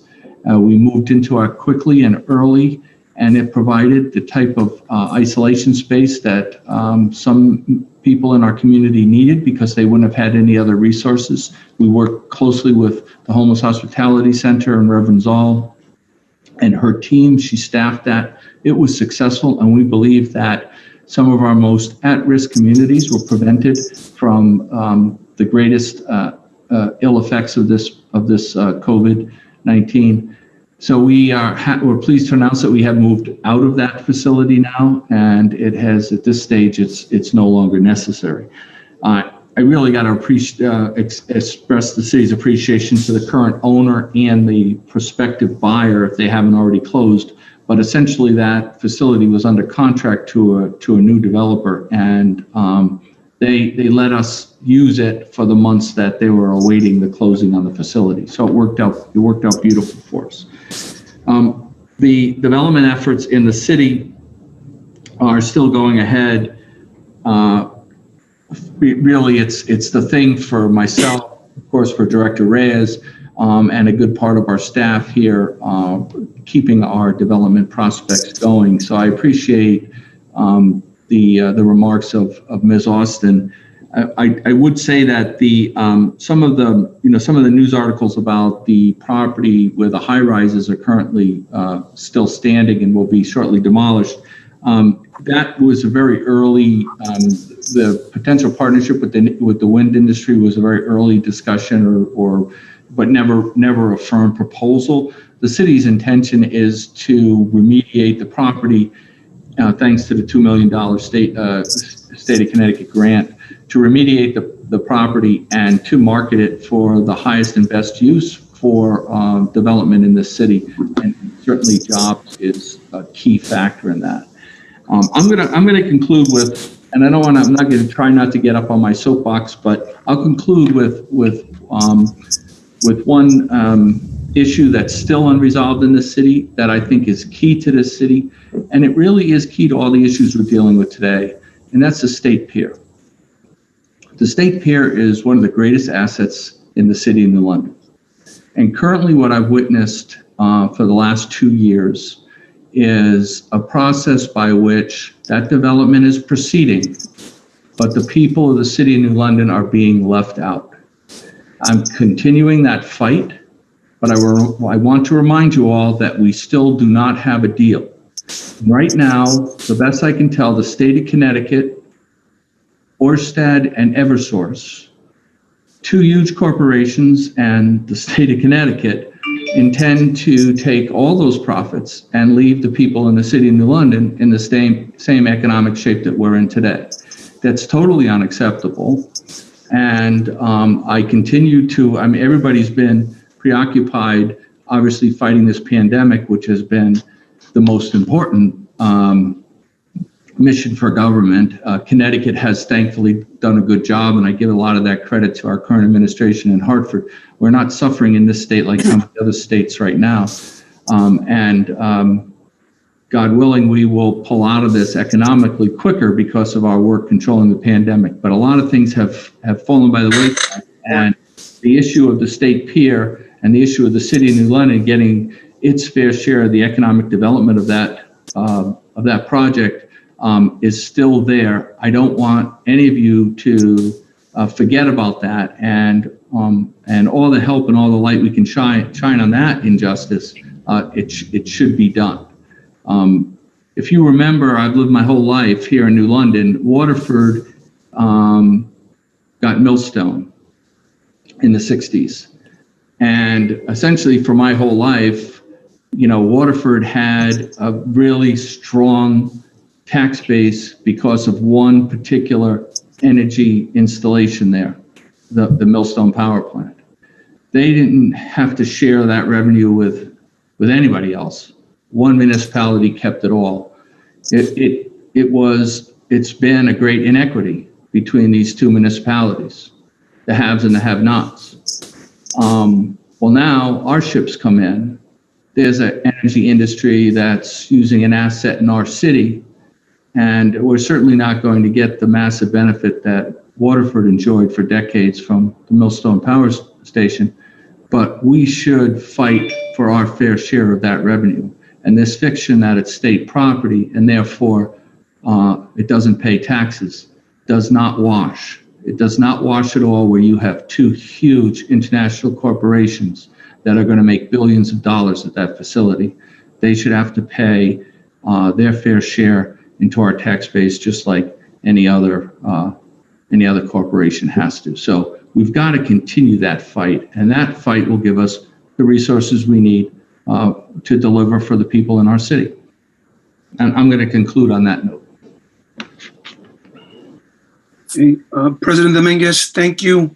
Mayor Passero, are there any questions for Mayor Passero or comments from any other councilors? Hey, Councilor Burke, go ahead, sir. Thank you, President Dominguez. Through you to Mayor Passero. Mayor, first off, I just want to thank you for bringing, the ongoing issue at State Pier back to the forefront of our attention. I know that, personally, I'd put it, a bit on the back burner as we've traveled through this healthcare pandemic. But just know that we, the City Council, and I'm sure all the people in our community stand beside you as you work towards bridging that gap between the have and have-nots, as you eloquently pointed out. My question to you this evening is just a follow-up on some correspondences that we've had. I've also had with the law director regarding the Cougar, which was acquired through the 1033 military surplus program earlier in this year. It been expressed to me that, the administration has been looking for ways to get rid of this thing. However, it's a complicated matter. So I just wondered if you could fill us in on some of the nuances on the status of that. Well, I can tell you that since it arrived at the city, we've been attempting to find it a new home. It's not the most popular piece of equipment that cities or police departments are clamoring to acquire at this particular time. I do want to say that I think that our department had the best intentions when they acquired it. They simply saw it as a vehicle that could be used in a defensive, for a defensive function to rescue people if there was an active shooter situation, God forbid, a school shooting situation, or in natural disasters such as a hurricane or flooding. It would be a vehicle that would be useful to be able to respond and save lives. And that's what they sorted out. They did not see it as these vehicles are stripped down. They no longer have a military capability except for the fact that they are armored, but there's no other military function left to them. That said, I don't believe it belongs in the city of New London. If a vehicle like that has any functionality, it should be a regional asset. And as a region, the police departments in the region should recognize it as an asset and should share the vehicle. It doesn't necessarily belong in the city of New London. We are trying to get rid of it. When we find a home for it, it will go to that new home. It has not moved since it's arrived in New London. There's been no training on it. There's been no work done. It's been parked in the same position since it arrived here. This is Councilor Burke. Well, I thank you for your answer, Mayor Passero. I know it's a complicated situation and it's not going to happen quickly, but you can expect me to continue to check in on it. But I thank you very much for your answer. Nothing further, President Dominguez. President Dominguez, thank you. Councilor Burke, yes, obviously that's good always to check in because obviously as the mayor stated, and as you stated, Councilor Burke, it's complicated. I mean, who right now in the nation wants a military? Who wants it? Who wants it with everything that's going on? So I know it's just puts us in this complicated situation that how to get rid of it. They're trying to get rid of it, and I believe that. And but obviously, I know that Mayor Passero will continue to give us updates on that, and I really appreciate your question also, Councilor Burke, in keeping that on. All right. So with that said, is there anybody else? If not, we're going to move on. Any other councilor? Questions or comments? Okay. If not, Thank you all. Thank you, Mayor Passero. Thank you for everything that you're doing. We appreciate it, and thank you for keeping us updated on terrible things, especially the whole issue with the state pier. This has to be something that's going to favor us. So I know that you started the fight. It's been more than a year, I think, or even more than that. But I know that you're going to continue, and we're here also to help you because we have to. There has to be a solution for that. Well, to give you some context, the last meeting was on March 13th in Hartford. It was a Friday. Okay. And you could see the storm clouds on the horizon. I mean, I think everybody was nervous. We saw it was coming, but I don't think there was a reality to it. But if you think about that date, by Monday, the state was shut down. By Monday, there was, the governor had ordered the schools closed the following Wednesday, et cetera, et cetera. Our whole lives changed. And that's where that was left off. But there still has to be a resolution on that issue. Yep. And I know that we're not going to stop until we see one. So I appreciate you leading the charge. And of course, I know that every councilor and every resident in our community will back you up on that. It's our time. All right. So with that said, thank you again, Mayor Passero. We're going to move into the consent agenda. President Pro Temp Nartates.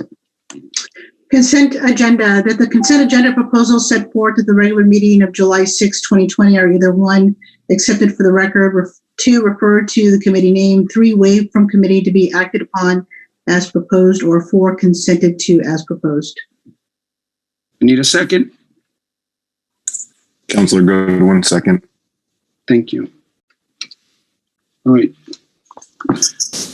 Okay, so what I'm going to do again, President Dominguez speaking, I'm going to make sure to, when I read these, that you state loud who you are. So when you pull it, right? So I can write it down.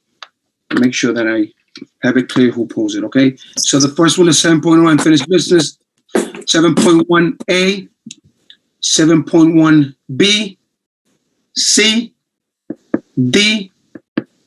All right, 7.2, 8.0, 8.1, A, and B.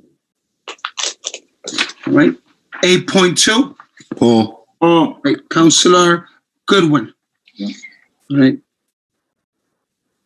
Goodwin, thank you. 8.3, 8.4, 8.5, 8.6, 8.7. 8.7, all right? That is Councilor Booker. Councilor. 8.8,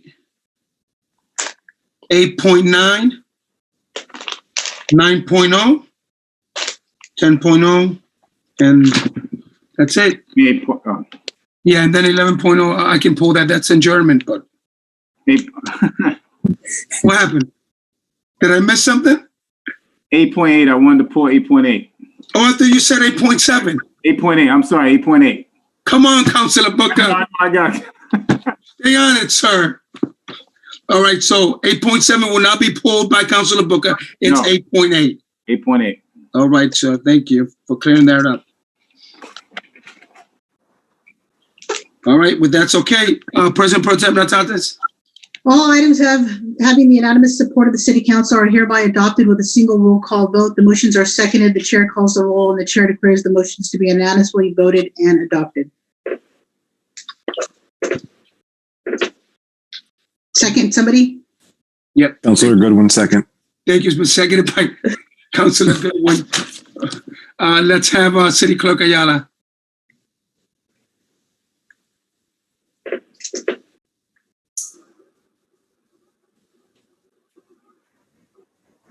I think maybe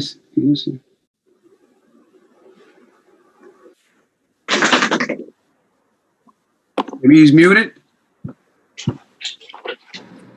President Dominguez here, City Clerk Ayala. Sorry about that. I was having difficulty unmuting. Councilor Dice. Yes. Councilor Burke. Yes. Councilor Booker Jr. Yes. Councilor Sadai. Yes. President Dominguez. Yes. Councilor Goodwin. Yes. President Pro Tem Natartes. Yes. 7 yes. Okay, thank you. This is President Dominguez speaking. All right, we're going to begin right now with 8.2. Councilor Goodwin. 8.2, Quinn and Harry contract. The city council approves the public relations service and marketing agreement between the city of New London and Quinn and Harry Marketing, a Regan Communications Group Inc. company, and authorize the mayor to sign the same. Councilor Goodwin, my apologies. Just move to Cam first. I'm sorry. Sorry. Move to Cam. Okay. Second. Second. Thank you. Gracias. See. Through you, Council President. One, can we identify if anyone from Quinn and Harry or is on the line? Is there anybody? Yeah.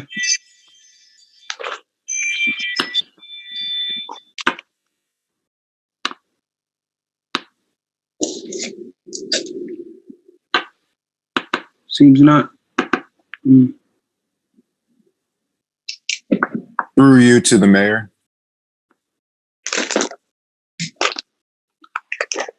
Mayor Passero, are you aware if anyone from Quinn and Harry is on the line or that can speak to this contract? I pulled it because I am sure councilors have sentiments that they'd like to share and conversation and or dialogue. Is there anyone to represent them?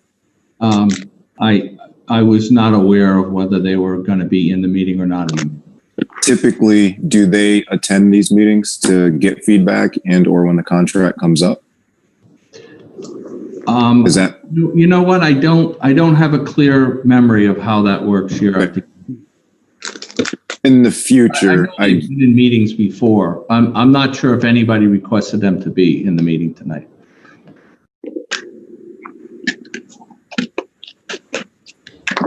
Yes, I think, let me just say this, President Dominguez speaking to your answer, Councilor Goodwin, to your question, I'm sorry.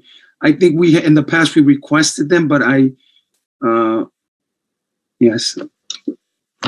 In the past, and usually I see them when they do their presentation, but usually when it comes back to the contract, there has to be a request. I could be wrong, President Pro Tem Natatas, but I haven't seen them when it comes to the contract, only when they do the presentation of what they've done with the. I'm sorry. So this is President Pro Tem Natatas. They have come before council before. Mm-hmm. And what I want to say is that we are renewing their contract. So I think it's appropriate that they should have been on this call. Mm-hmm. I'll leave it at that. I'd like to make a motion to table this to our next meeting. Second. Yep, it's been properly seconded by Councilor Sadi. Thank you. Right. Oh, so let's vote. All those in favor? Aye. Aye. Aye. All right. Everyone, seven yay. Okay, all those opposed? None? All right, motion, okay, is tabled to the next meeting. Thank you, Councilor Goodwin. This is Councilor Burke. Point of order, Mr. Burke, just a comment, President Dominguez. Yes. Perhaps up or through you to Jenny Starks, can we just make sure that representatives from Quinn and Harry get an invite or a request to be present at the next council meeting? President Dominguez speaking. Thank you, Councilor. Yeah, I'll email Felix and ask him to let him know. Great. Thank you. All right. Thank you, guys. All right. Let's move on to the next one. 8.8. 8.8. Councilor Booker. Move the CAM. Councilor Dice, second. Thank you. Crystal Avenue demolition. The City Council approves ordinance 76-2003 in the amount of $2 million for the state of Connecticut DECD for the demolition of Crystal Avenue high rise. The ordinance is given its first and second readings in the process of passage by title only. All councilors having copies, and the third reading of the subject ordinance is adopted by roll call vote. Through you, President Dominguez, to Finance Director David McBride. Mr. President? Yeah. The finance director is on vacation, as I told you. Okay. Yes, my apologies. I forgot to tell some of you guys yet. He is on vacation. Go through the mayor? So I assume go through the mayor. Yeah, I know. Hey, you got everything tonight, Mayor. It's on you, sir. Go right to the mayor. Go to the top. There it is. Go to the top. So on page 8, it states there will be additional charges to be determined by Teague and Bond. What is the plan, just for the listeners and the residents of New London? What is the plan to cover these anticipated and increased costs for this project? The complete costs of the project are going to be well within the $2 million. We are not going to spend more than the $2 million. The Teague and Bond contract is just a small piece of that. I could fumble through the pages, but the Teague and Bond contract is somewhere around $40,000 or $45,000. So, Tom, are you? Yes. Are you? And this is just for clarification for the residents, because for people who have been asking me questions about that part. So yeah, So that's great. This is just for the environmental remediation piece of that. Unless Tom can correct me on if I'm wrong, but some of that involves unknowns when you do an environmental evaluation contract, and then you don't even know the cost of what you're going to be remediating until they finish evaluating it. So I can only tell you from discussions that I've been in with, and you recall that the Development Corporation is overseeing the project, and Peter Davis has a great deal of experience in remediation and these type of projects. So far, so good. There's been no surprises, and all I'm hearing is that at least the evaluation process and the remediation process are well within expectations. So there's been no red flags that have been brought to my attention so far. I mean, we have a $2 million budget, and we have to stay within it. Thank you very much, Mayor Passero, for your clarification on additional costs. No further questions. Councilor Booker. Yep. Thank you, President Dominguez speaking. Thank you, Councilor Booker. Does anybody else have any questions about the demolition or comments? Anybody else? Let me just, Attorney Landrigan. Even though we're not putting 8.7, I have Diane McNeil here. There's a number change there that has to be changed. There's an error on the, so it's possible I could just call on her and she can tell us? Sure, yeah. Sure, okay, go ahead, Ms. McNeil, go ahead. Hi, good evening, Council President and councilors. I apologize. Point of order, President Dominguez. Yes. Would it be appropriate to first take a vote on 8.8 before we move Sorry, on? thank you, Councilor Burke. You on fire, sir. Thank you very much. Let's hold on that. Thank you. Let's do the vote. Yes, very important, because if not, we leave it like that. So, all right. So now, there's no discussion. Let's vote on 8.8. That's the Crystal Avenue demolition. All right. So that is a roll call vote. Okay. City Clerk Ayala, go ahead, sir.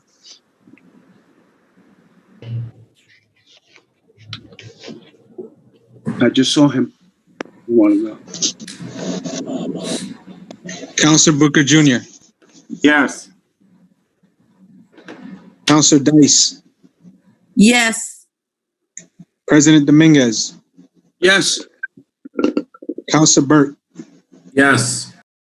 Counselor Sade, No.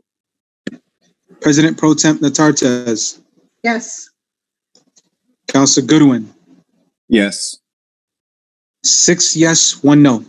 Okay, thank you, President Dominguez speaking. The motion carries. All right, thank you. So let's go back now to 8.7, guys. President Dominguez, this is Councilor Burke. Might it be appropriate that I make a motion to reconsider item 8.7? Yes, that's fine. All right. Counselor Dice seconded. Okay, thank you. The motion to reconsider, Councilor Dice has seconded. All right, any conversation on that? Any conversation on the motion to reconsider? Yes, sir. Yes, sir. I have none. This is Council Shaddy. Okay, I see, President Pro Tem Natartez, I saw your hand raised. Well, this is a question for Councilor Burke. What is the reasoning for this, for reconsidering? As mentioned by President Dominguez, apparently Diana McNeil might be offering some sort of revision, so I felt it appropriate to open the can back up on the table for us to be in discussion around it. Okay. Because I think, So just to be clear, is it just a typo of the verbiage? It is a typo. Okay. All right. Well, that's minor. Okay. yes. All right. Thank you, President Pro Tem Natartez and Councilor Burke. Okay, at this time, I'm gonna have Ms. McNeil speak onto 8.7. Yes, thank you. Diana McNeil with Craig, project manager for the London High School. The clarification that I wanted to make is that because the amount of the CAM has to tie to Exhibit 1, the 3 and the 7 were switched. It should be $84,737,521. Okay, thank you. All right, I'm gonna ask Councilor Burke, can you make a motion just to modify that? Amend? Yes, President Dominguez, I'd be happy to. However, going back, I don't believe we actually took a vote on reconsidering. It was seconded, and then I don't believe we actually put it. I thought we did. We didn't? All right, so if we didn't, okay, let's vote on reconsidering, okay? This is to reconsider, okay? So all those in favor, just raise your hand so I can see. Aye. Aye. Thank you. Those opposed say nay. All right, thank you. The motion does carry. All right, so now let's go back to making a motion to amend what Ms. McNeil has stated about the figures. President Dominguez, this is Councilor Burke. I will make an amendment amending the original figure of $84,373,521 to $84,737,521. Is that correct, Diana? Yes, it is. Thank you. All right, thank you. Okay, can I have a second, please? Second. Counselor Dice seconded. All right, Councilor Dice, second that. No, I think that was Councilor Booker. Councilor Booker, you were first to speak. Councilor Booker, let's second it. All right, so any discussion on this? Nope. Okay. Yeah, this is Council Shaddy. All right, Councilor Sade, you have the floor. Go ahead. Yeah, if Ms. McNeil could just explain the difference in the change, please. Yes, again, Diana McNeil with Craig. Exhibit 1 gives you the breakdown of all the numbers. It is the same exhibit that was approved by the building committee. And so the amount is simply something that is a typo. So the 84 million at the bottom of Exhibit 1 is the number that was approved by the building committee members, is what was meant to be on the scam, and for some reason the 7 and the 3 were switched. No further questions. Thank you for that explanation, Diana. You're welcome. Right, President Dominguez, thank you, Council Sadi and Ms. McNeil. All right, any Thank further you. discussion from anyone else? Okay, seeing none, let's vote on the amendment, please. All those in favor, say aye. Aye. Aye. All right, those opposed say nay. Okay, the amendment passes, right? Now,